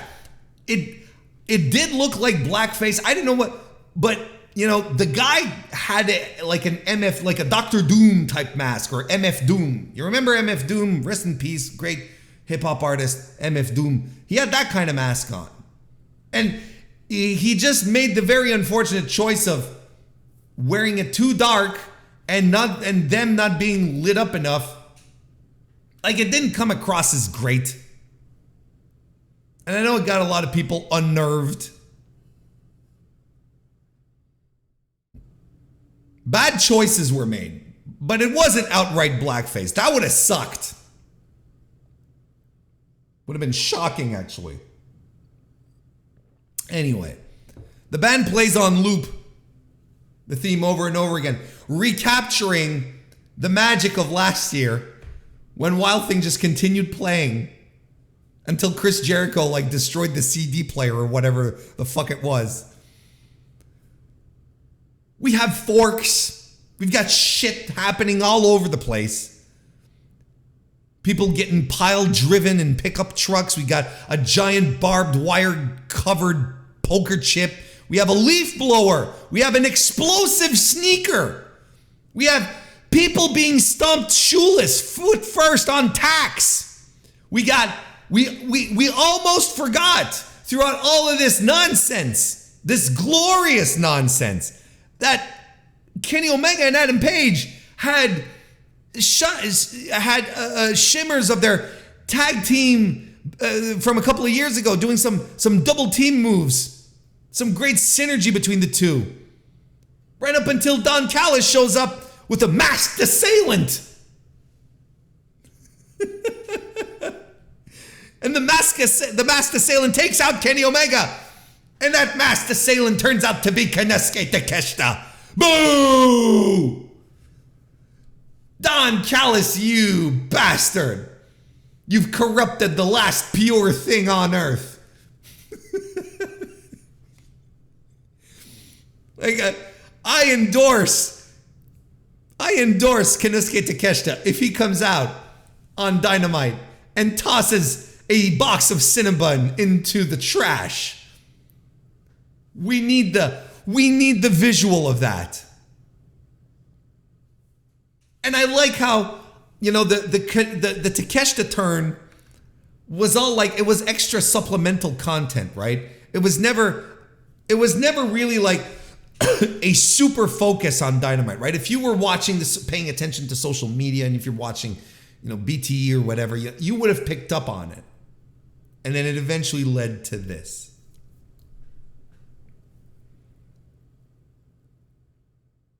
What a shithead. And then that allows Wheeler Yuta to attack Kenny Omega with a screwdriver and get the pin with the seatbelt. And the celebration that followed, the BCC hoisting Wheeler Yuta up, carrying him around like he's Lex Luger. Like he's Lex Luger after losing the WWF World Championship, or at least being unable to claim it. They're carrying him around. They're celebrating with Yuta on the shoulders. I love that. I love that. Everything about just glorious, insane chaos. Cameras can't keep up. They try to do the split screen. They're trying to do the split screen, and the split screen can't even handle how much shit is going on.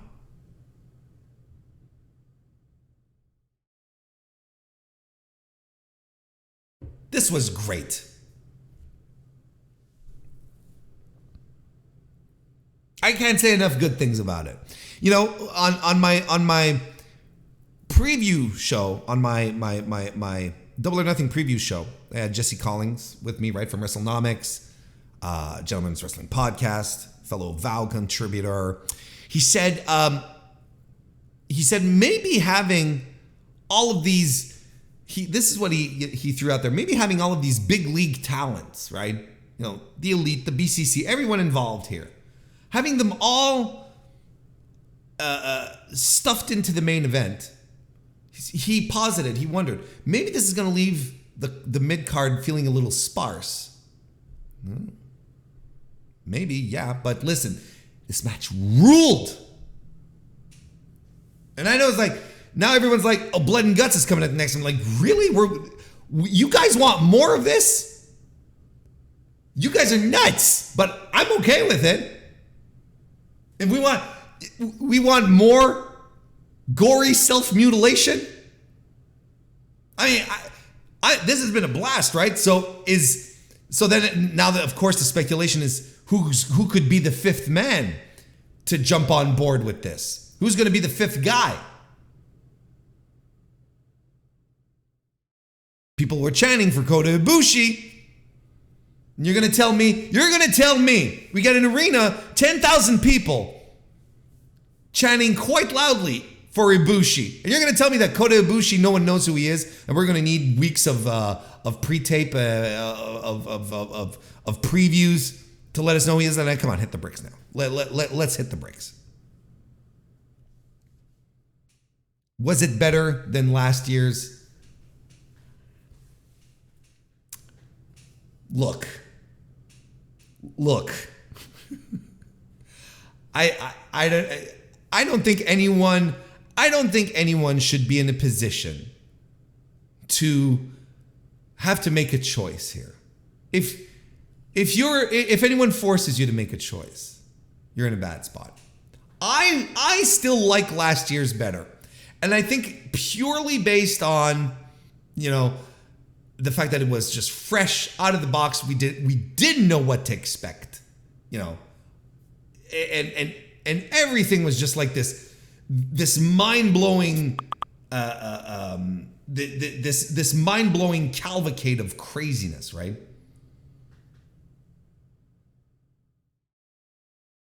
But if you were to tell me I like this one better this year, you got no argument. I got nothing to say. This was great. This was fantastic. And a great way to end a not great show. This was not a great show.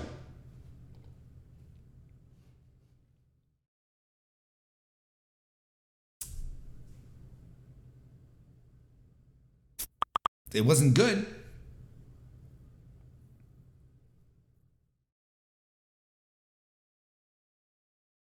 That's it. It wasn't like I said at the start of the show. If it wasn't for these two great matches to wrap up the pay-per-view, it's very middling. Very middling. Not good. You can't call this a good show. You really can't. But there's two matches on here that you can absolutely go out of your way to see. Highly, tremendously recommended. And if anyone adds them on their match of the year lists, I can't bitch. Remember when I was telling you at the start of the show that it was topsy-turvy land tonight? You remember that? I just sat here and I told you, I watched an entire AEW pay-per-view and I didn't like it for the most part. There's two great matches on it that really saved the show. But otherwise, everything was it was rough. It was not good. I'm going to sit here and I'm going to tell you NXT Battleground 2023 was a pretty fun show. What the hell's going on? What are we doing? What the hell is happening?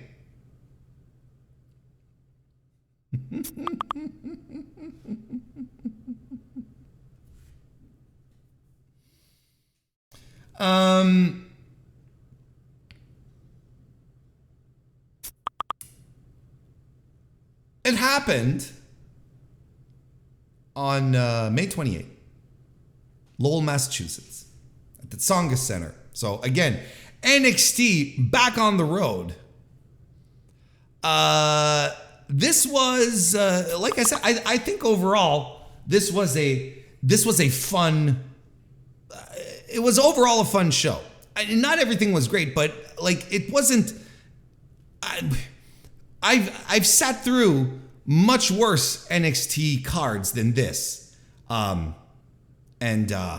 this was very good. Yeah, I know I just turned off Slack. It's ridiculous. I don't know what's going on right now, but it's none of my business now. So let's start off. The NXT North American title was on the line where Wes Lee successfully retained his title against Joe Gacy and Tyler Bate in a triple threat match.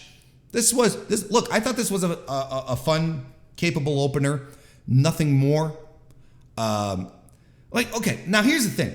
I think there's a lot of, I think NXT/WWE fans have a tendency to oversell things that are, fun, fine, and especially when they're good, they have a tendency to really oversell, right?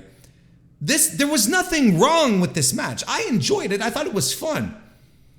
But if I just were to pay attention to what's going on social media and stuff, you'd feel like this was the greatest match of all time. It's like when Wes Lee is one of the greatest, wrestlers ever.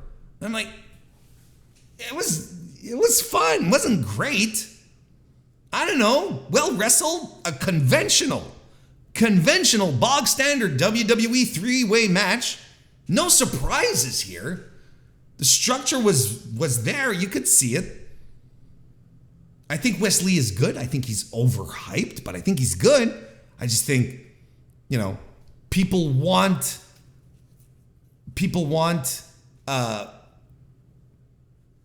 other people to be as hype about them in regards to Wes Lee. But I look at Look, I just watched the Best of Super Juniors, where I have I'm watching the greatest light heavyweights in the entire fucking world. And there's no question when I'm watching these guys wrestle on every night, I'm like, these guys are phenomenal. What Wes Lee does is very good. He's spectacular. I'd love to see him in an environment where he's unchained, unhinged, and he can do whatever he wants. Don't get me wrong. But from what we see on NXT, on these shows, he's fine. But I don't see what the special sauce is here. Because then I beg these people to go watch, Francesco Akira wrestle, or El Desperado, or, anyway, we're going to get into that later. Or Leo Rush, for that matter. Tyler Bate's in here. Remember Tyler Bate? Remember how I don't know. I don't really have any notes. It happened. It was fun. Like a good, decent opener. Apparently, Ava, The Rock's daughter, right? She's Joe Gacy's second in line. She's his goof. I don't know. But boy, oh boy, she has that deer in the headlights look about her. We're not done talking about her anyway. But a fun opener. NXT Heritage Cup match under British rounds rules. So basically, every time there's 6 rounds, 6 3-minute rounds. Every time you score a pinfall, a submission, count out, that scores a point and ends the round. Noam Dar successfully retained his Heritage Cup against Dragon Lee, winning 2 rounds to 1. It's 3 rounds to 1. And, despite all of this, and you're like, oh, this sounds interesting. This was actually kind of dull. This is kind of boring. Despite the fact that it started off really interesting. It started off really fun with Noam Dar doing some grappling in the first round, in the first few minutes. And I was like, wow, I forgot this guy. I forgot this guy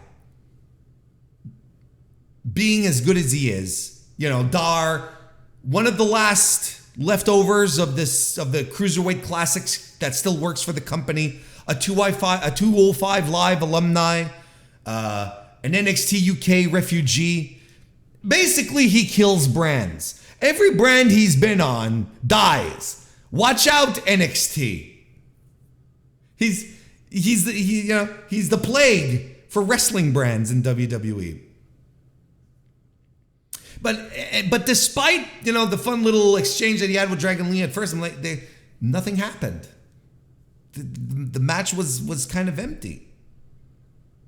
And it blows my mind. This is Dragon Lee. WWE scooped up one of the most electrifying, dynamic, creative luchadors out there.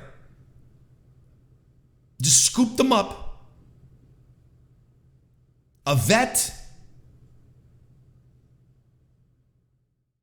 I saw the spot, let me say that again. You have probably seen the spot which looked like a botch, right? That people were sharing, like, oh, botch. It didn't look like a botch. I think it was planned. I think it was a little messy, but more importantly, I think the camera angle didn't help. But it wasn't a botch, because I've seen Dragon Lee do that before, where he goes for a Rana, a flying head scissors off the, over the ropes, off the apron, sending the guy to the floor kind of thing. He's done that before. He actually did it in that match earlier, so he tried it again, but Dar was ready for him and sort of pushed him off. And it looked a little rough, but it wasn't a botch. Convinced it wasn't a botch.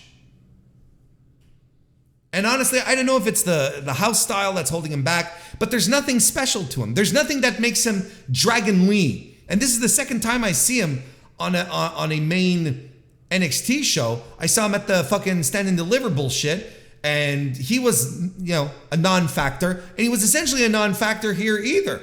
And, while AEW dropped the ball with their international superstar Jay White, WWE's doing the same thing with their international superstar Dragon Lee. The only difference is that they introduced him as an international superstar that was meant to do great things and should captivate the audience's attention. Now, if you're an average WWE fan and you have never seen a Dragon Lee match, that you only watch WWE and you have never seen him compete, at the very least watch him wrestle against Hiromu Takahashi, you don't know how amazing this guy is. So you're sitting there, you're watching this guy go, and you're like, I don't get it. What's the big deal with this guy? I don't understand. Which goes to prove the point at the same time that no amount of introductory videos, presentations weeks beforehand will save you if your booking stinks. Look, I've got nothing to say, and he's getting the territory welcome, where he's not winning any big matches. He's another guy on the roster. And I said this after Stand and Deliver. I said, Dragon Lee looks like another guy on the roster. And here we are. We're a full month or so later? Month and a half? April. Almost 2 months. And he's a guy on the roster. And a whole bunch of people interfere in this match. I don't know, Nathan Frazier, Oro Menza, Lash Legend, Jakarta Jackson. Jakarta Jackson. Up-and-comer Jakarta Jackson interferes in this match. I don't know why. It doesn't matter. Dragon Lee loses because of Jakarta Jackson. What do you want from me? This was not good.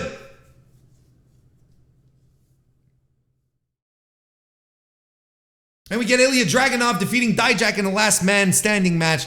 So, certain members of the wrestling intelligentsia on social media told me this was the best match of the weekend, bar none.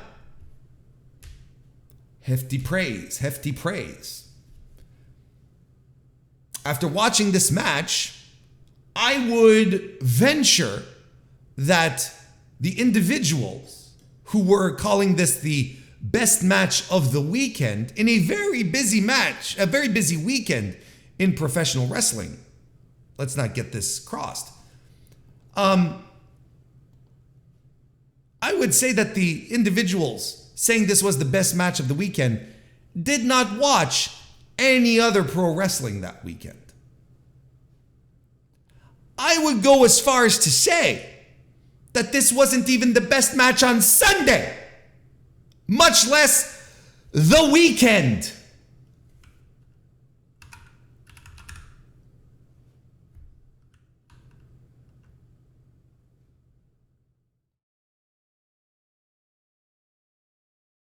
On Sunday, we had Anarchy in the Arena, and we had the finals of the Best of the Super Juniors tournament. Let's pump the brakes. It was good. Don't get me wrong.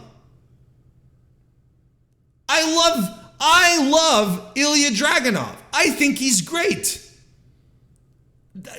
He's a treasure in this swamp that is World Wrestling Entertainment. He is a bright spot, and he works hard.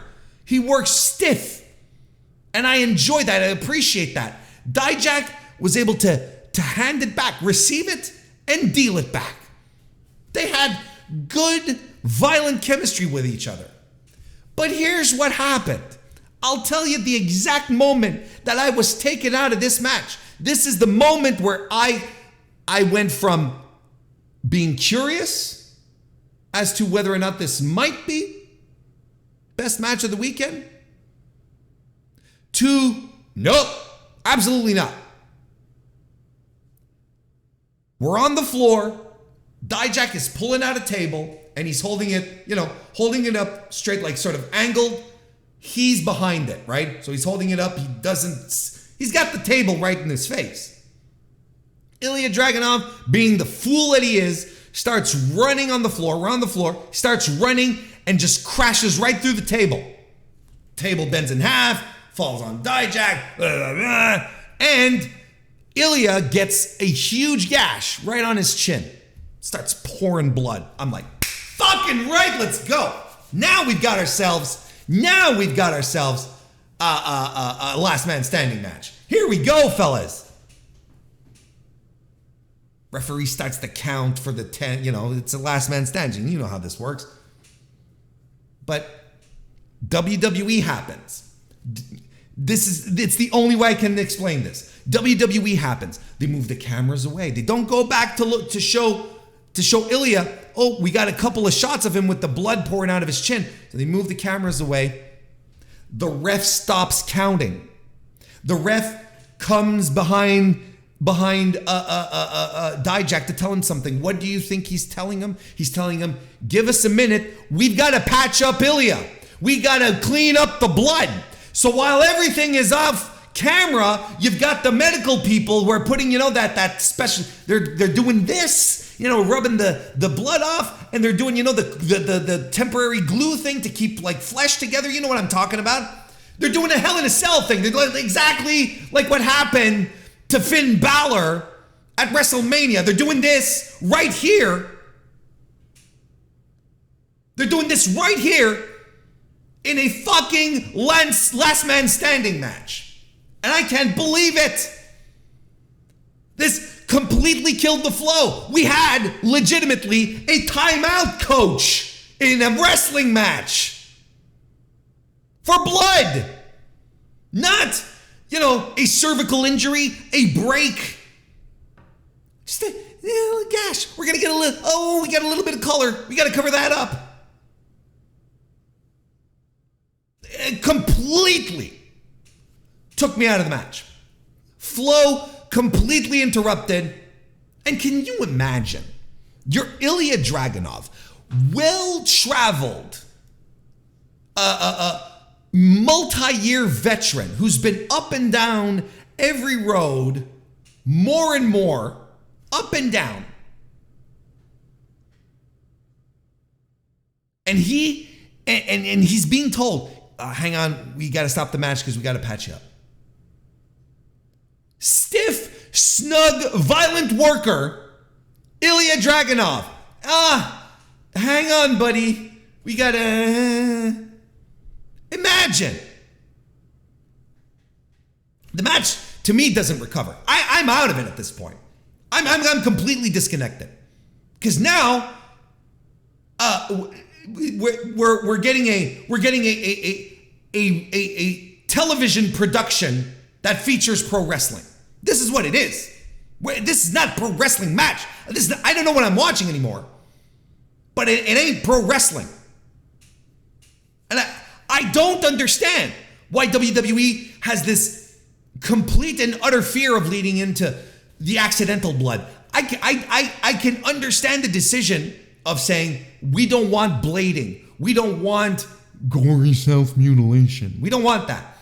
But the accidental blood is a thing. Like, it's the same thing. They fucking did it at Hell in a Cell. In a Hell in a Cell, where we are constantly told, bodies are broken, most diabolical structure in the history of WWE. And we get some blood. And no, move the cameras away. Oh, we got to patch them up. And it's a last man standing match, which is the same idea. And the guys are going so hard on each other, it would have actually made sense for someone to bleed. But no. I'll tell you one thing. No one told Brock Lesnar he had to stop the match, eh? Imagine you're in Puerto Rico, and you're one of these, one of the safety police that WWE has on the floor, and you're the guy. You get the call in your ear from not Vince McMahon.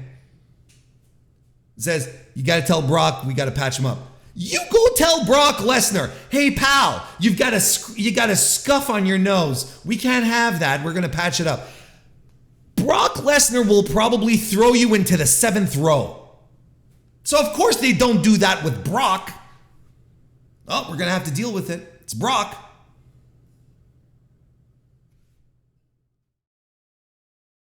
Anyway, look, the match is good. It's strong, brutal fun, but I can't go high on it because it ruined my disbelief. Like I said, I'm watching a televised production of a wrestling match. Not a wrestling match. That's not what I'm watching anymore. From that moment on, what did I say at the preview when I previewed this last week? A last man standing match that's probably going to last 15 minutes. I can't get into it. It lasted 15 minutes. 15 minutes 54, including the patching.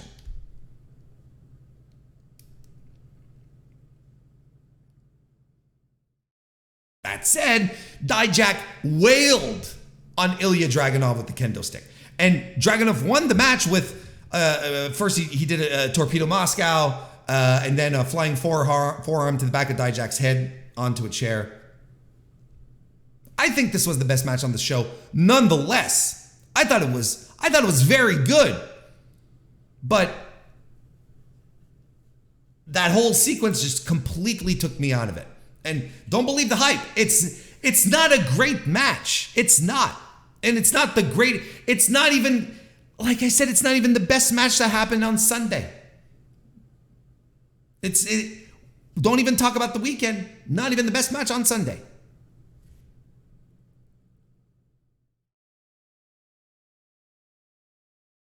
Gallus defeated the Creed brothers to retain their NXT tag team titles. Brother, this stunk. What the hell? From everyone that was in NXT UK and everyone that WWE has released, over the past 2 years or so, whatever, and everyone in NXT UK, the guys that weren't and gals that weren't they kept Wolfgang. They kept Wolfgang. They kept Mark Coffey. They kept these two guys. They said, we're going to bank on these guys. We're going to bring them over. They have nothing to do for the grizzled young veterans. But Wolfgang.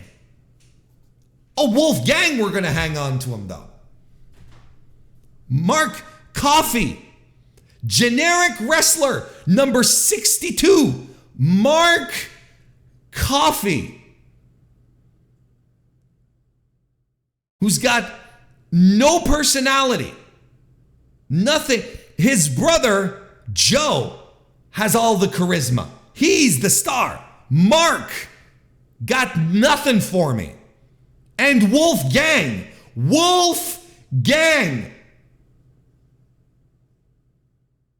Two of the biggest bores in tag team wrestling today.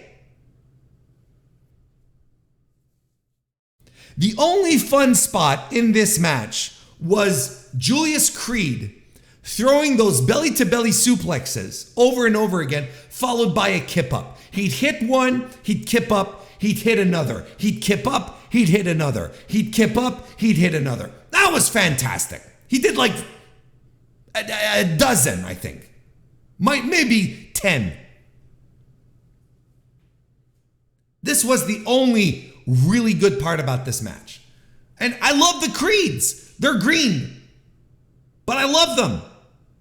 And then Ava, The Rock's daughter, she comes down to the ring to attack Ivy Nile. This probably makes sense for someone who watches NXT.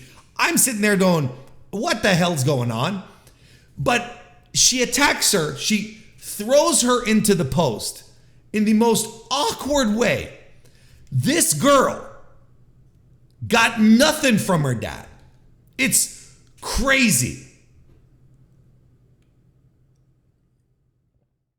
She's got so little from her much more talented father that I'm actually wondering why she isn't on Raw right now.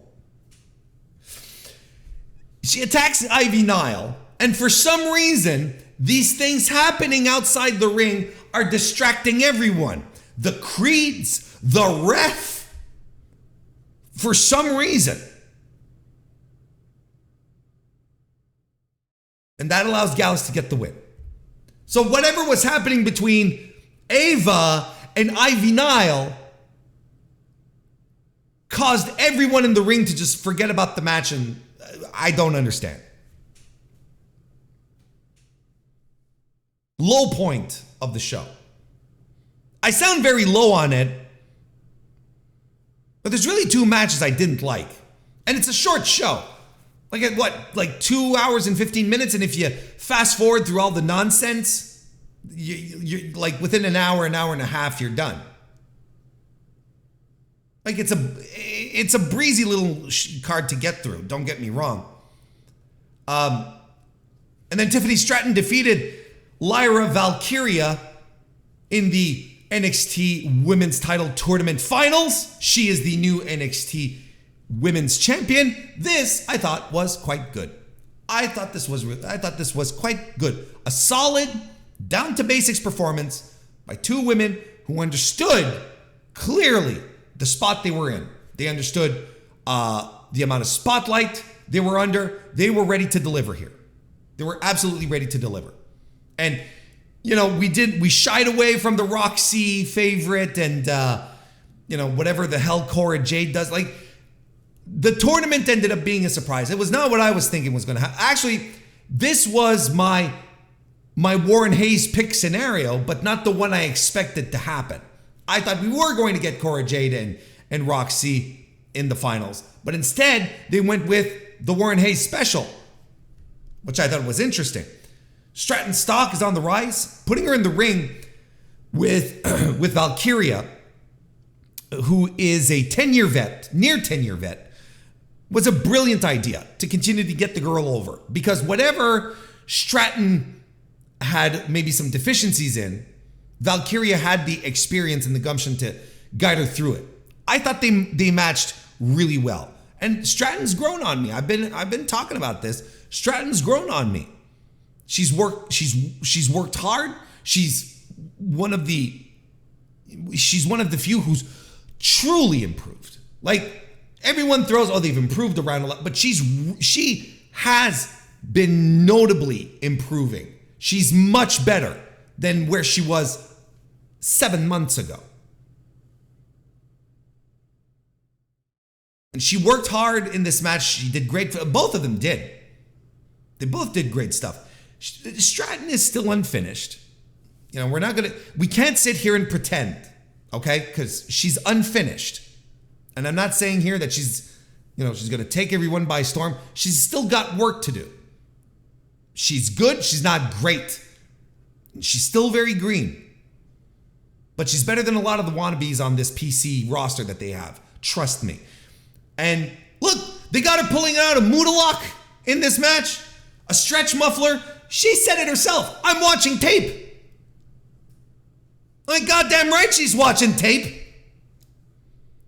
They play an angle with a knee injury that Valkyria suffered.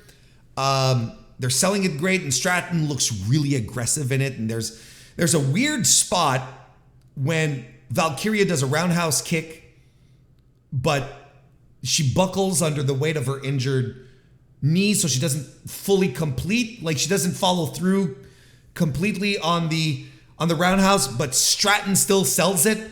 That's what I mean. She's not quite finished. There's still going to be shit like this. But great drama towards the end. Stratton wins with her "You Can't Escape" best moonsault ever combo, which is legitimately dope. My only reservation here, because I think Stratton is interesting. I think she's a better worker than a lot of women on their roster right now. My only concern is that they're putting her as champion too soon. They're seeing she's getting a lot of buzz online. WWE likes to pretend that they don't pay attention to what's going on online, and that is a lie. Trust me. Or they make fun of people who hang out online. They still listen. They listen very closely, and they realize she's getting buzz, getting good reactions from the crowd. They're like, let's put the belt on her. She gets the strap. But that's my reservation. I am fearful that they are putting her in a position that she is maybe not quite ready for, because she is going to be under a fucking spotlight here. She is going to be analyzed like crazy because she is the NXT champion. That comes with the territory. I'm not saying it shouldn't happen. That's what you should do. It's to be expected. But remember the last person they did this with, Braun Breaker. That didn't quite turn out the way they wanted. Stuck to the plan though for a year or so, and it became intolerable and dull. But Braun, that's exactly what happened. They started seeing people posting how great it was that, oh, he's a Steiner and doing the and all that shit. And they were like, so NXT was like, well, let's push this guy. We're pushing him. He's our guy. He's the guy. Everyone likes him. But then he gets into the ring and he underdelivers and he can't create a crowd connection. So that was a wash. So I'm just afraid for Stratton, who I believe has more upside than Braun Breaker will be put in this position too soon. Two things can happen. She either won't live up to it, or she'll use it as fuel and go above and beyond. And I'm hoping for number two much more than number one. And if so, if that happens, if it happens that the title reign ends up being a disservice to her, NXT only has themselves to blame, and they didn't learn from what happened with Braun. So they did it again. That's on their thing. Anyway, congratulations to her.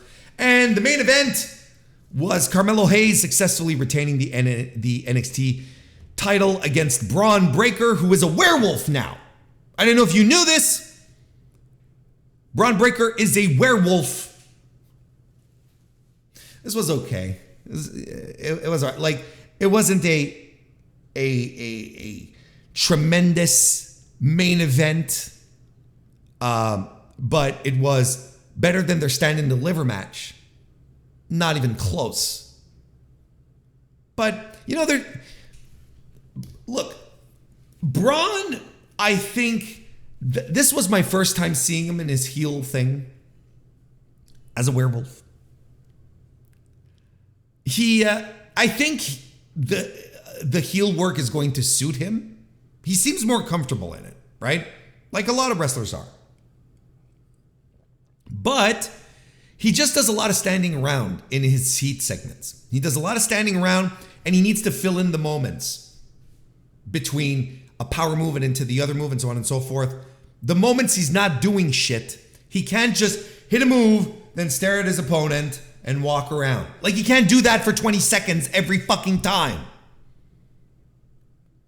So this match felt slow because Braun Breaker wasn't doing the thing. He wasn't being a complete heel. He was just part of the package here. Just a little bit part of the package. He'd call out to the audience at a few probably specific moments where, after this move, that's when you get heat from the crowd and so on and so forth. Carmelo Hayes is over with the NXT crowd. They love him. And he's got the look and he's got the skill set to get over in NXT. He'll be fine. He retains. There's a rumor now that Braun might be called up despite the draft being over. Don't know if you heard that. Quick parentheses. As quick as Warren Hayes can do it. Quick parentheses since I mentioned the draft. I didn't watch Raw last night because I was catching up watching Battleground. So I didn't watch Raw last night at all. And then I find out that AJ Styles ended up wrestling on Raw, who is on SmackDown. So what is the point of the brand split, folks?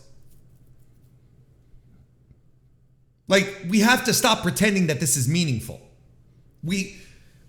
I know why they did this. Because they wanted the ratings boost, and Vince is back in these types of decisions, and he's like, oh, well, they're not excited anymore, let's do a draft. But the drafts mean shit. Jack shit. They don't mean anything. They're terrible. And they just end up being porous. It doesn't care. No one cares about the draft, because then at some point Vince is just be like, no, we got to put this guy over on this brand and so on. It doesn't matter. It doesn't matter. When are WWE fans going to learn to stop doing these special, let's do our mock drafts, it's draft season, who's going where? Because none of it matters. None of it matters. I was floored when I heard that. But I don't know why. I think maybe because it's so soon still. The draft is, the corpse of the draft is still warm. And we're already switching people around, having them show up on other shows. It's terrible. Let's be honest. It's terrible. And the amount of investment WWE fans, and I myself, I'm a victim of this as well. I'm not better than anyone else. I used to do this. Oh yeah, if so-and-so goes to Raw, that'll balance things out. And oh, we could have this person on SmackDown and that'll make for a great division. And no. None of it matters. None of it matters. And we have to come full circle on this. And we have to start pretending that it's interesting. Because it's not. It's smoke and mirrors. It is a ratings ploy. Because once the ratings start slipping again, they're going to have a superstar shakeup. It's not a draft. They're just going to start flipping people around. It sucks. Let's stop. Anyway, NXT Battleground. I thought it was an enjoyable show. I enjoyed it. I think there's a lot to love out of it. Plus, it's short. It's super short. In and out in about an hour if you drop the nonsense. For time constraints, I'm gonna try and run through this maybe a little faster than what I would have originally done. I want to talk about Impact Under Siege. I've become someone who seeks out Impact pay-per-views. Don't watch. It's kind of like NXT. I don't watch the weekly shows, but I watch the big shows. But the thing is that I found that recently Impact shows have been rather good. They not show of the year or anything, but shows that I sit down and I'm like, this is an entertaining 3 hours that I'm going through right now, and I'm enjoying this. So I seek out Impact shows now, pay-per-views. I think there's something to be said here because I enjoyed, what was it? Rebellion was the last one. I don't remember. I'm terrible with the Impact pay-per-view names, but the previous one that I reviewed I thought was very good. So I was excited to watch Under Siege, which took place in London, Ontario, Canada, at the Fair District Agriplex on May 26th. But I'd say this was a fun show. I thought there's some good stuff here. I enjoyed it. Not as strong as recent efforts, but still a good show. Started off with, I didn't watch the pre-show, in all transparency. So we'll start off with Nick Aldis defeating Kenny King. I don't think this was a good opener, and I immediately considered maybe watching it later. I was like, oh, if this is about to set the tone for the rest of the show, I am not excited. But because it was slow paced, low energy, the work was all right. It's just, it really put me in an anxious mood. But look, Nick Aldis got the win. Yeah, we're in the slow build to Nick Aldis being the face of the company. I think, from what I'm seeing and from what I'm reading, because again, I don't watch the weekly show, it feels like Nick Aldis might be the opponent that they want to set up for Steve Macklin, maybe at Slammiversary. I don't know. But Nick Aldis ain't going to be... He didn't go back to Impact to curtain jerk. I'll tell you what. The design, which is made up of Diener, Angels, and Khan! Big Khan! Took lost to the trio of Sami Callihan, Rich Swann, and their surprise a partner, Jake Christ, making his return to Impact Wrestling to a pin drop from the audience. I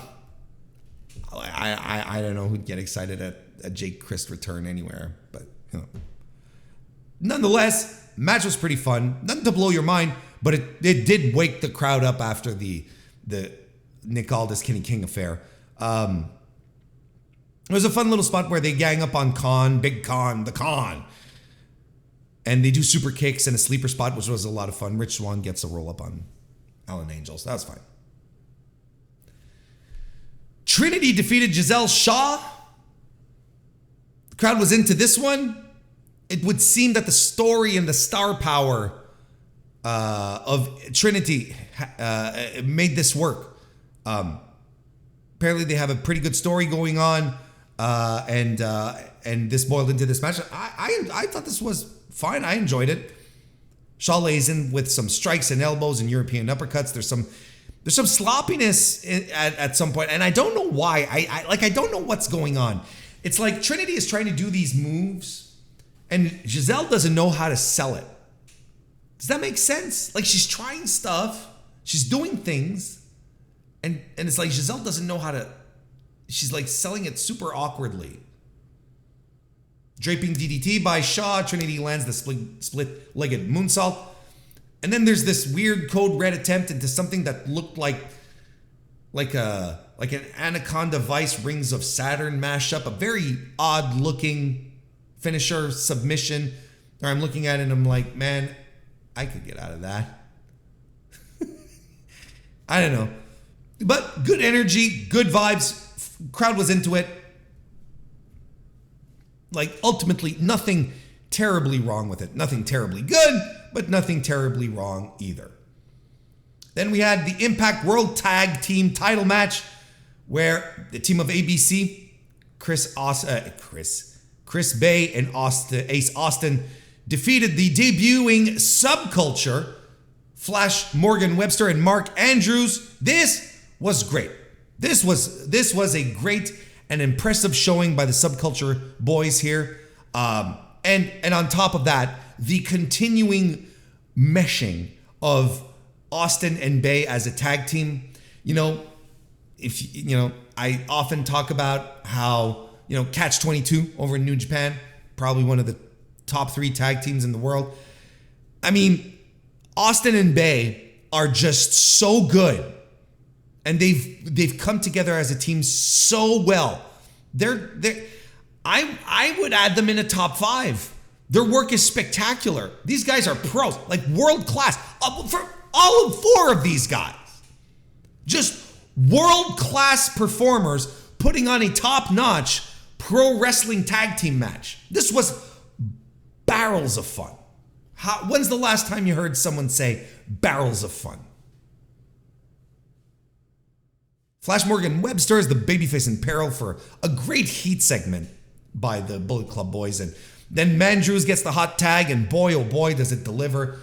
And then the Bullet Club guys retain their titles, do the ultimate finesser and the fold finisher combo. It's great stuff. That was like, all right, now this is starting to feel like an Impact show. I was excited. This was good. Then we had the X Division title match where Trey Miguel successfully retained against Chris Sabin. I'm very hot and cold on this one. Probably because I was really behind the idea of Sabin getting another shot. Well, he got the other shot, but getting another run with the X Division title. 9th time, I believe that would have been a record if he had won, which he didn't. And the better part of the match had some real high-octane offense, and they just trade like high-impact moves. And Chris Sabin has been doing this, I feel like, for 70,000 years. And he is still so good. He is still so good at this. And the match is rocking and rolling, and then there's a ref bump. And then I'm like, oh, come on. I said, no. There's a ref bump. You get the cradle shock and the visual pin by Sabin on Miguel, excuse me. But then Trey Miguel, of course, he gets out of it. The referee's knocked out. He spray paints Sabin in the face, and that helps him get the win. But later in the show, I understand that they've established that Sabin and Miguel might go again. So I think that's something to look forward to. They probably have another match in the chamber. This probably wasn't the best one. Well, this wasn't the best one that they could pull out. And I think that's the reason why. I think there's a better one in the chamber for them. But let's do it again, because what I saw, I enjoyed tremendously. Then we had a scramble for the Impact World Title #1 contendership. Alex Shelley defeated Eddie Edwards, Frankie Kazarian, Jonathan Gresham, Moose, and Yuya Uemura. I don't know. Moose matches are always a couple of notches down for me. I don't care for the man. But this was a pretty good scramble. I guess. I'm not, I'm also in the things that Warren Hayes is fatigued on in pro wrestling. Scrambles are one of them. But this wasn't bad. These were all pros here. Kazarian and Edwards seem to be setting up a feud, or maybe they're already setting. Look, there's tension here. Alex Shelley wins with a shell shock on Umera, and he will be challenging Steve Maclin at Against All Odds. So that should be fun. I don't think Maclin's going to lose, but Alex Shelley has never won the world title. So that's a good story going in here, and they'll probably use that to make us believe. Because at the same time, Alex Shelley is he defines Impact as well.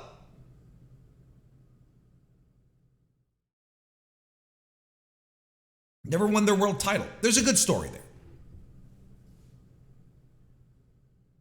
Deonna Purrazzo defeated Jordynne Grace to retain the Impact Knockouts World title. This was good. Quite good. I enjoyed this a lot.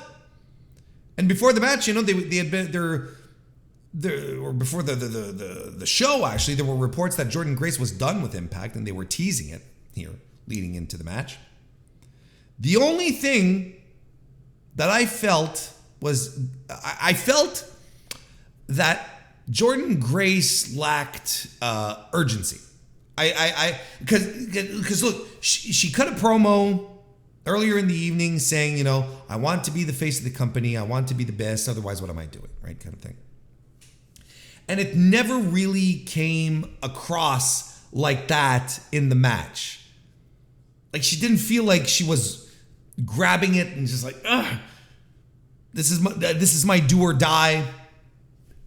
The match was very good. Don't get me wrong. I enjoyed this, but I feel like injecting that last ditch, last effort, emotion into it would have done so much more for it.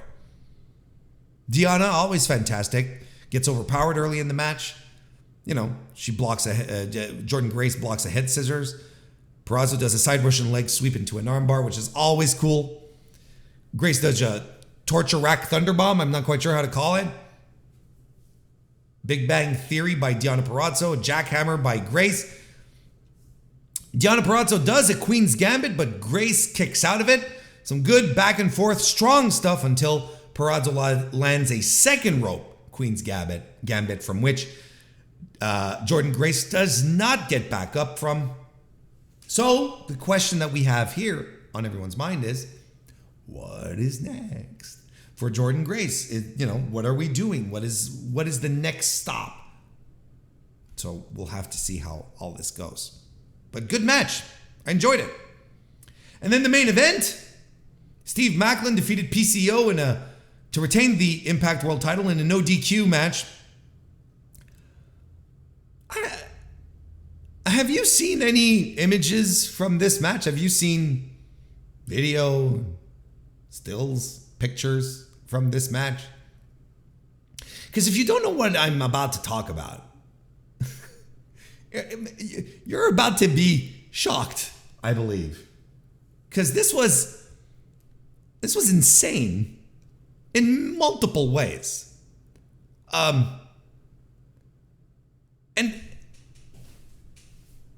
look, this was bloody, destructive, brutal, gory, and I think I'm going to recommend this as a match you should seek out, but not because it's a 5-star classic.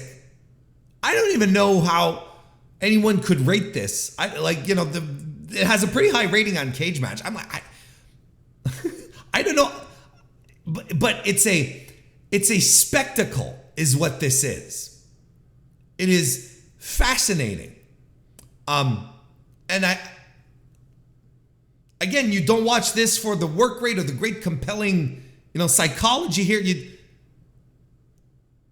just go in and watch it. And if you want to go in and watch it blind, press pause right here, come back to listen to the rest after. But this is out of pure fascination. You should check this match out. It's bloody and brutal as hell. Because It's a no DQ. It's PCO, so you're expecting some insanity, right? You're expecting, the moonsaults and onto the floor and all that bullshit, but MacLeod gets busted open early on in the match, quite early on in the match, and he is gushing blood. And I mean gushing. We're not squirts. We're talking pouring. We're talking high up on the Muda scale. We're talking Eddie Guerrero JBL territory here. I am not making this up. And he just pours blood for the entirety of the match. And I'm like, this guy he's going to pass out from blood loss. He's pulling out things from under the ring, and the blood is just pooling onto the floor, just blop, blop, blop right in front of him.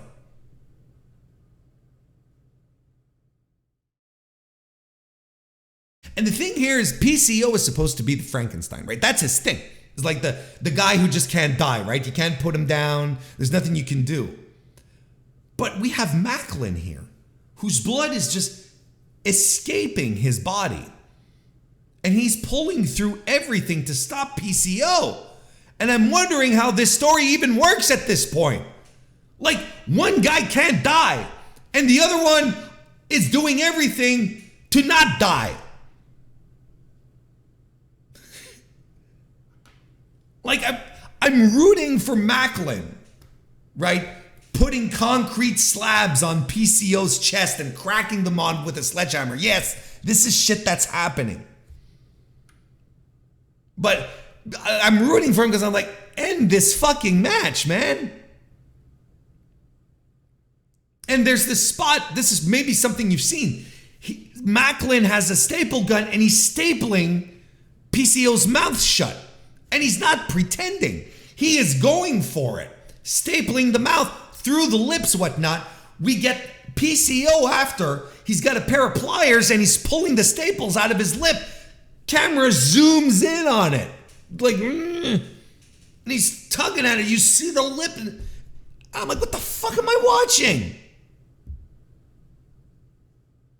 And MacLeod is covered in his own blood.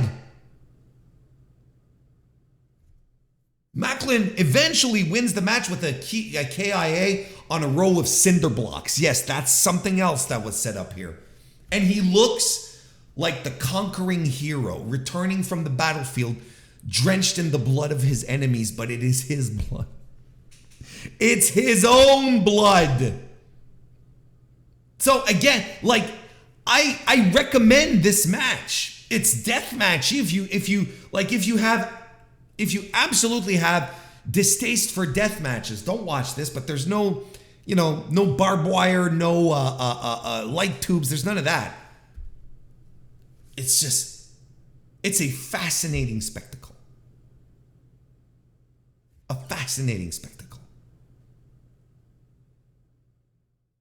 But the show ends on an angle I really didn't care for.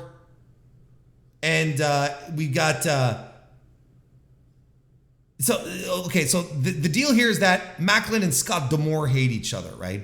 They loathe each other, and MacLeod wants him to shake his hand, right? So D'Amore comes from the backstage area, extends his hand, but MacLeod is like, nah, I'm not shaking your hand. Like, he's being a shit ass heel, which leads to Bully Ray.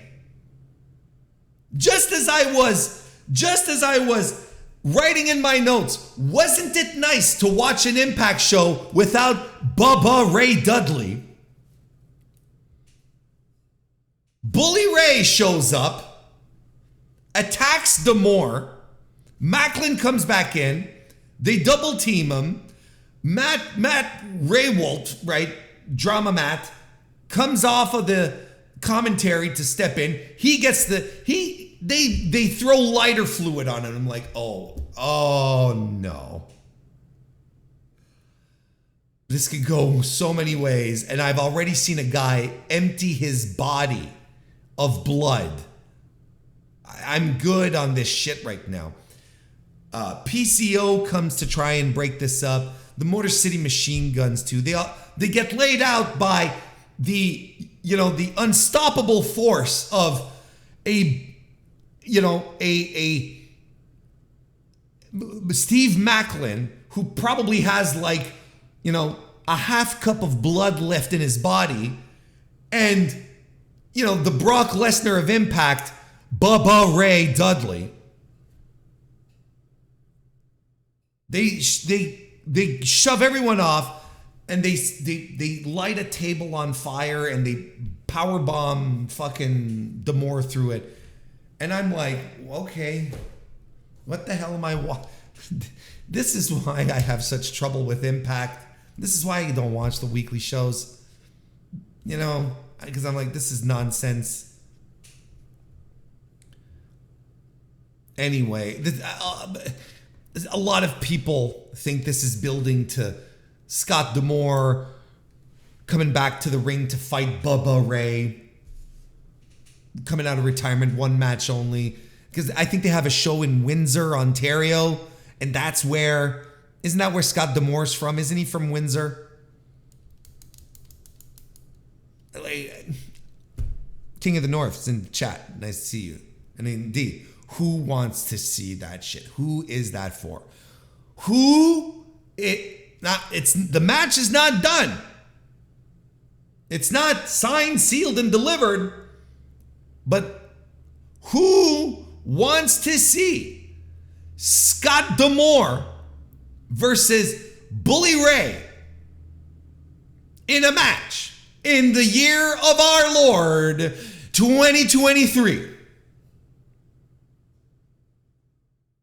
Let me know in the comments who wants to see that. And isn't Santino Marella like Santino Marella? Isn't he like the sheriff? He walks around with the fucking badge as the security guy. Where the fuck was he? Like none of this makes sense. But I enjoyed the show. I enjoyed it. Especially the tag team match of the night. Trying to cram time here. Let's go. Quick wrap up of the Best of Super Juniors 30. These are my thoughts. Fantastic tournament. I don't know what to tell you. This was a fantastic tournament. Because everything connected. And this was a situation in which New Japan bet on its talent instead of going and spreading out and bringing all sorts of people in, which was what they did last year, which again, I think was a good idea. I think it made sense for them to do that last year because pandemic is loosening, people were starting to come back and it wasn't full crowds yet. But so it's like, okay, people can travel again. Let's remind everyone that the Best of Super Juniors is international. Let's bring in people from just about everywhere. And that's fine. But this year, they clearly bet on themselves. They bet on their talent, dare I say homegrown, the people on the roster. And it ends with, in the finals, Master Wato and Titan. And whoever predicted that, whoever comes to me and says, that was my final, I will tell you straight to your face, you are a liar. No one saw Master Wato and Titan in the finals. Wato and Titan, both runner-ups of their blocks, by the way, not the winners of the blocks. The two second place guys from the blocks defeated the first place guys from the blocks. Wato defeated Speedball Mike Bailey. Titan defeated El Desperado. Arguably, Desperado and Bailey, two guys who had consistently great matches throughout the tournament. And we end up with an amazing final which is an absolute match of the year. Absolute. Just an extraordinary, beautiful storytelling, high octane offense, wonderful stuff.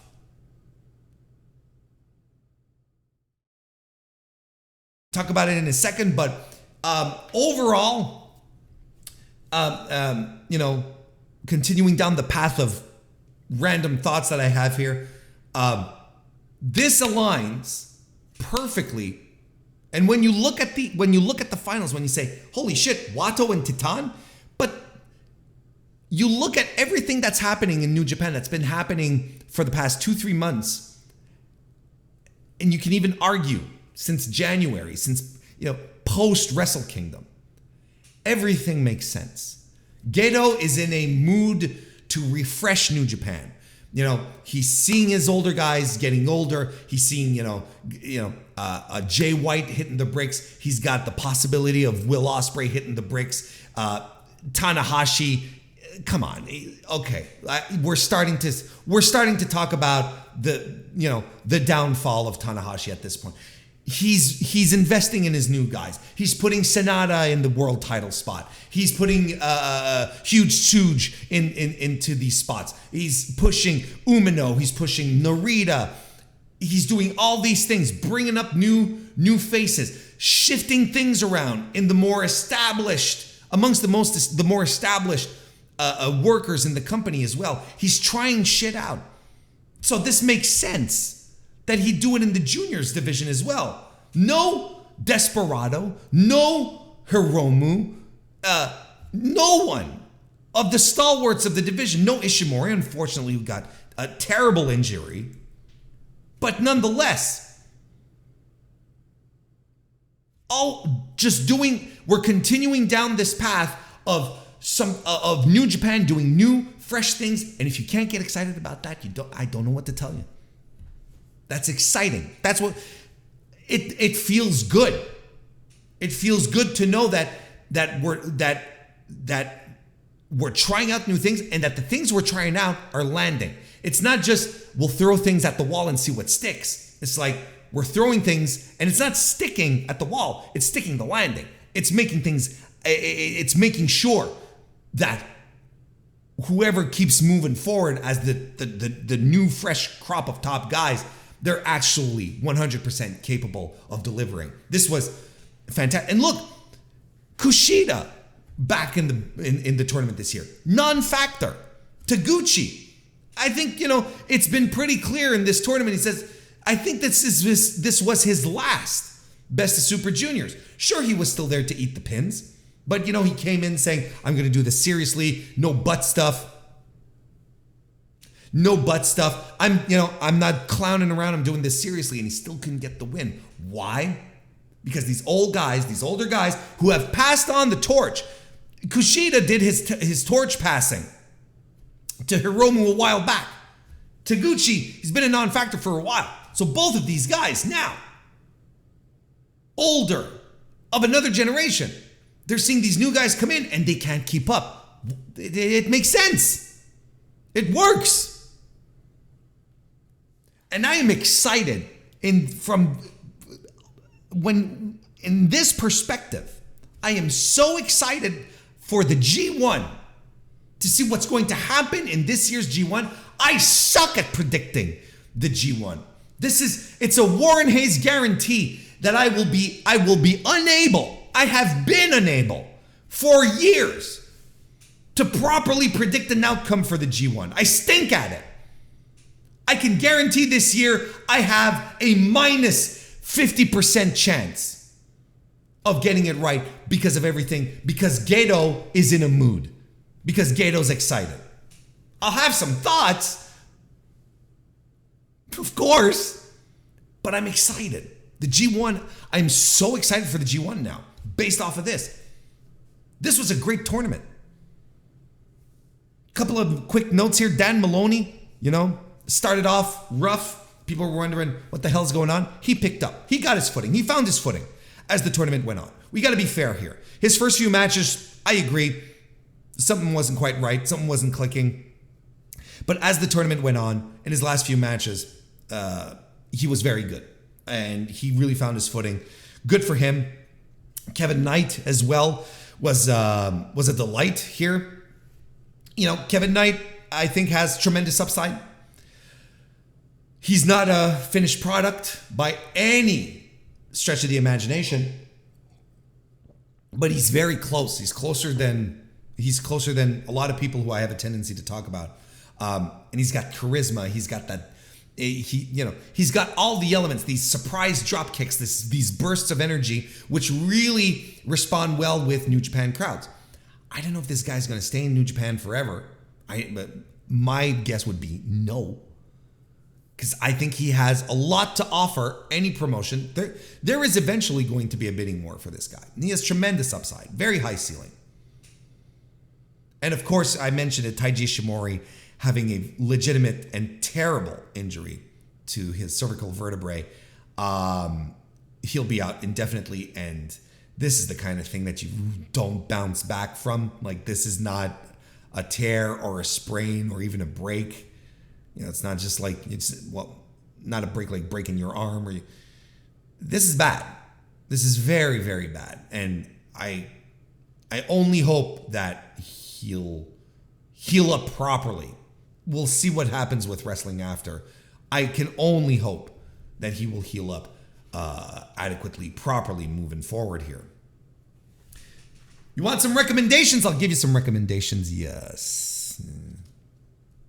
Write these down. You have your pen, you have your pencil, you have something to write down. Maybe you have your notes app open on your phone or Google Keep. Here's what you watch. Night 1, May 12. Watch the whole damn thing. If that doesn't get you excited for pro wrestling, I don't know what to tell you. And it's free. You don't even need to subscribe.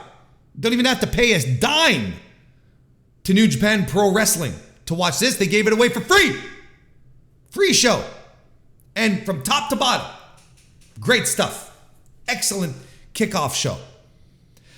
Anything with Mike Bailey, really, in this tournament.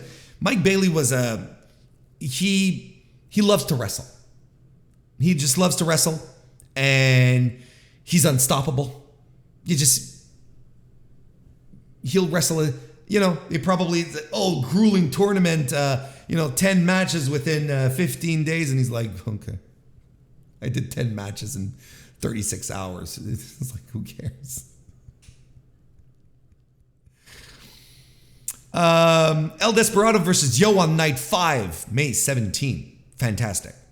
Hiromu Takahashi versus Kushida that went to a countout, night 6, May 18. Great stuff as well. What was my match of the tournament? El Desperado versus Francesco Akira on night 8, May 21. And it is still an extraordinary match. And a match that I felt gave a layer, a dimension to Francesco Akira that he didn't have. Just outstanding stuff. And that was my match of the tournament until, you'll see which one. Lio Rush versus TJP on night 8. May 21st as well. So May 21st was night 8 was a good night regardless. TJP is so friggin' smooth. Lio Rush, so friggin' smooth. You got two incredibly smooth wrestlers doing just brilliant, crisp stuff. El Desperado versus Robbie Eagles on night 10.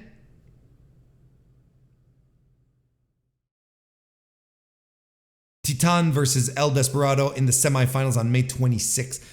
Both matches on the May 26th show, both of the semifinals were fantastic. But Titan and Despe on May 26th was remarkable.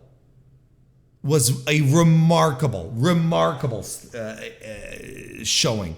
And then the finals of this goddamn tournament, the B+ players, for real though, and maybe even the B- players in the minds of many people, Wato versus Titan, match of the tournament, match of the year. Two guys who were out there and knew they had something to prove.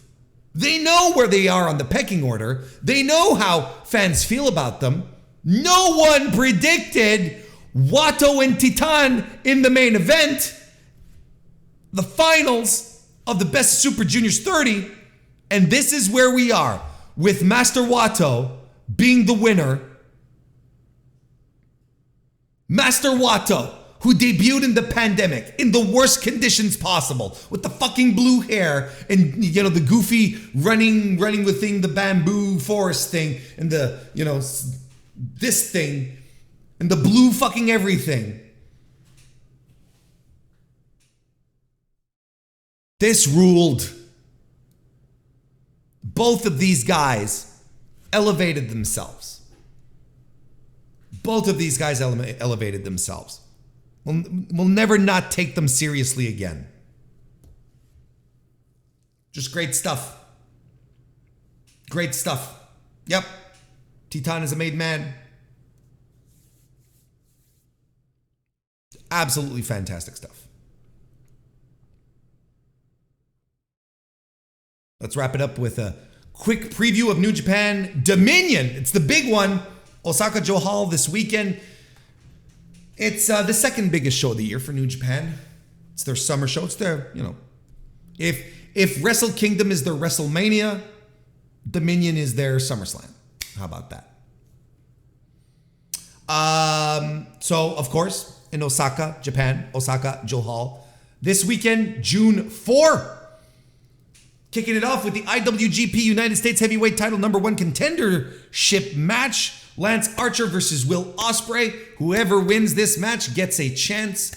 Will fight, challenge Kenny Omega for the IWGP US Heavyweight Title. I think the writing's on the wall here. God bless Lance Archer. And you know what? This looks like they're opening the show with this. I mean, things can still fluctuate.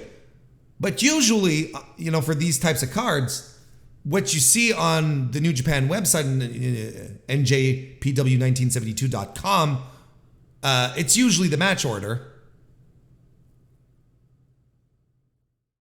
Interesting. So they're starting it off with this. Yes, outside of the Young Lions meat gauntlet again, for more barbecue, but we don't get to see those, which sucks. I want to see guys fight for barbecue.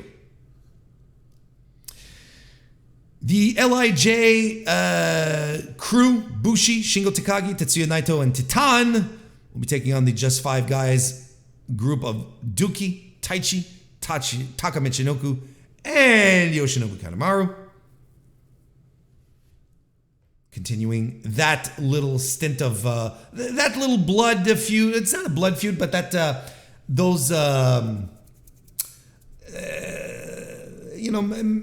continuing that tension that exists between these two groups, right? I'm not escaping the possibility that Naito still might end up with the world championship by 2024. Just putting that out there. I'd go deeper into it, but I really want to wrap this up. I've been going on for a while. IWGP Junior Heavyweight Tag Team Title Match. The Intergalactic Jet Setters, Kevin Knight, Kushida, taking on Francesco Akira and TJP, aka Catch 22. Anytime Catch 22 wrestles, I'm into it. I'm ready to go. Let's make this happen. Stoked, I think is the word the kids say. New Japan World Television Title Match. Zack Sabre Jr. will defend against Jeff Cobb. They had a great one at Dantaku, I believe. That went time, so this is the rematch. Maybe Jeff Cobb is going to squeeze this one out, right? Let's give him some gold. Let's have Jeff Cobb go on a workhorse run with the title, have him beat up a bunch of guys. I'd be okay with that, right? Hey, Flowman, nice to see you. Member of the Mr. Warren Hayes Show channel, good to see you. Never open weight title, Dave Finlay will be defending against El Fantasmo. I am very excited to see this match. Now, this is one where, again, we're going to have two guys. First of all, they have a story. They have a past. They have issues.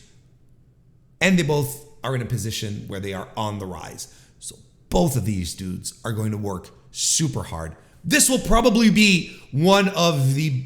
This is unquestionably the never title match that I've most looked forward to in quite some time. I don't remember the last time I was this excited for this, but this is going to work. I'm excited. Dave Finlay, he's got the chip on his shoulder. He's got a lot to prove. Phantasmo, he's on the rise. They like him. They really, really like him. IWGP Tag Team title 3-way match for the vacant title. Of course, Aussie Open had to relinquish because of Mark Davis's injury. Bishamon versus the United Empire duo of Aaron Henare and Great Khan versus the House of Torture group of Evil and Yujiro. How to make Warren Hayes not excited for a match? Very simple. Make the match a 3-way for your championship, then add House of Torture. Hit the bricks. Never open weight 6-man tag team title match. The champions, Kazuchika Okada, Tomohiro Ishii, and Hiroshi Tanahashi, taking on Jon Moxley, Claudio Castagnoli, and Shota Umino. Great surprise. I jumped out of my seat when they announced that. When Shota said, Jon Moxley, Claudio Castagnoli, and I'm like, what? That is so dope. That is really cool. I'm excited for this. I think we need a Japanese faction, a Japanese franchise of the Blackpool Combat Club. And what's really cool, at the Best of Super Juniors final. But by the way, the 6-man match was fantastic. You should check it out. But Shota came out for the match, and he wasn't wearing his white stuff, his flashy thing. He had turned to black. He was wearing denim. Like he's doing the Jon Moxley stuff again. I'm like, okay, this is what he should have been doing from the get-go. Instead of doing the white flashy, babyface stuff. No. And he calls himself the Roughneck, which Shooter is better. Anyway. Then the winner of the Best of Super Juniors 30, Master Wato, will have his IWGP Junior Heavyweight title shot against Hiromu Takahashi. Color me excited for a Master Wato match. Color me blue. Didn't think I'd ever get to this spot, but here we are. And the IWGP World Heavyweight title match, Sonata taking on Yota Tsuji, coming out of nowhere. Still floored about this. Still excited about this. This is the one I'm waiting for to see just how bold Gedo is ready to go here. Because I think there's two things you can do here, I believe. On one end, you could just say to yourself, Sonata has a little more legs to go. We need to give him a little more time as champion to, get over proper with the crowd so that, because he still kind of feels like it's just Sonata, He doesn't feel like a big deal, right? So Gedo could say, well, we're gonna stretch this out a little. We've got some things in the pipe to really get him over. That could be a thing. Or you can say to yourself, this Sonata thing ain't working. We're pulling the plug. We're gonna try this on another new guy. And that would be a wild. Because I think it's undeniable that Tsuji is going to be a top guy. You can have your reservations about Ren Narita. I get it. You can have your reservations about Shota Umino. I get them, but less. But Huge Suge is a superstar in the making. Get in on the ground floor. This is a WarrenHayes prediction. Get in on the ground floor with Yota Tsuji. This is it. And Gedo would not be doing this. Bringing a guy, putting a guy who just came back from excursion, hasn't had, right chat? Exactly. Hasn't had a single preview match and is putting him in a world championship match on the second biggest New Japan show of the year. This is not a mistake. This is not Gedo going, I don't know what I am doing. No. We've seen Gedo's booking long enough to know that he has a plan, and a very clear plan when it comes to Tsuji. Does this mean that he's going to win the title here? Not necessarily. And that is also a very clear Gedo trope as well. The fact that he's putting him in this spot, not Shota Umino, not Ren Narita, this guy, not Clark Connors, not Great O'Khan. As much as he pushed Great O'Khan, never like this. And this is the kind of shit that's making New Japan so goddamn great to watch these days. Just an absolute thrill, a joyride. And we're supposed to get the G1 field announcement. Let's go. I'm so excited. I am really excited for this. It's pushing all my buttons. It's pushing all my buttons. And I'm going to push the button here to wrap up the weekly wrestling inspection.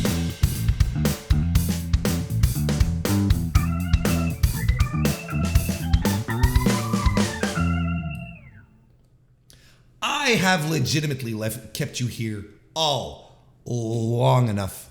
So I'm going to let you go very quickly. Thank you. Just going to get the basic stuff out of the way.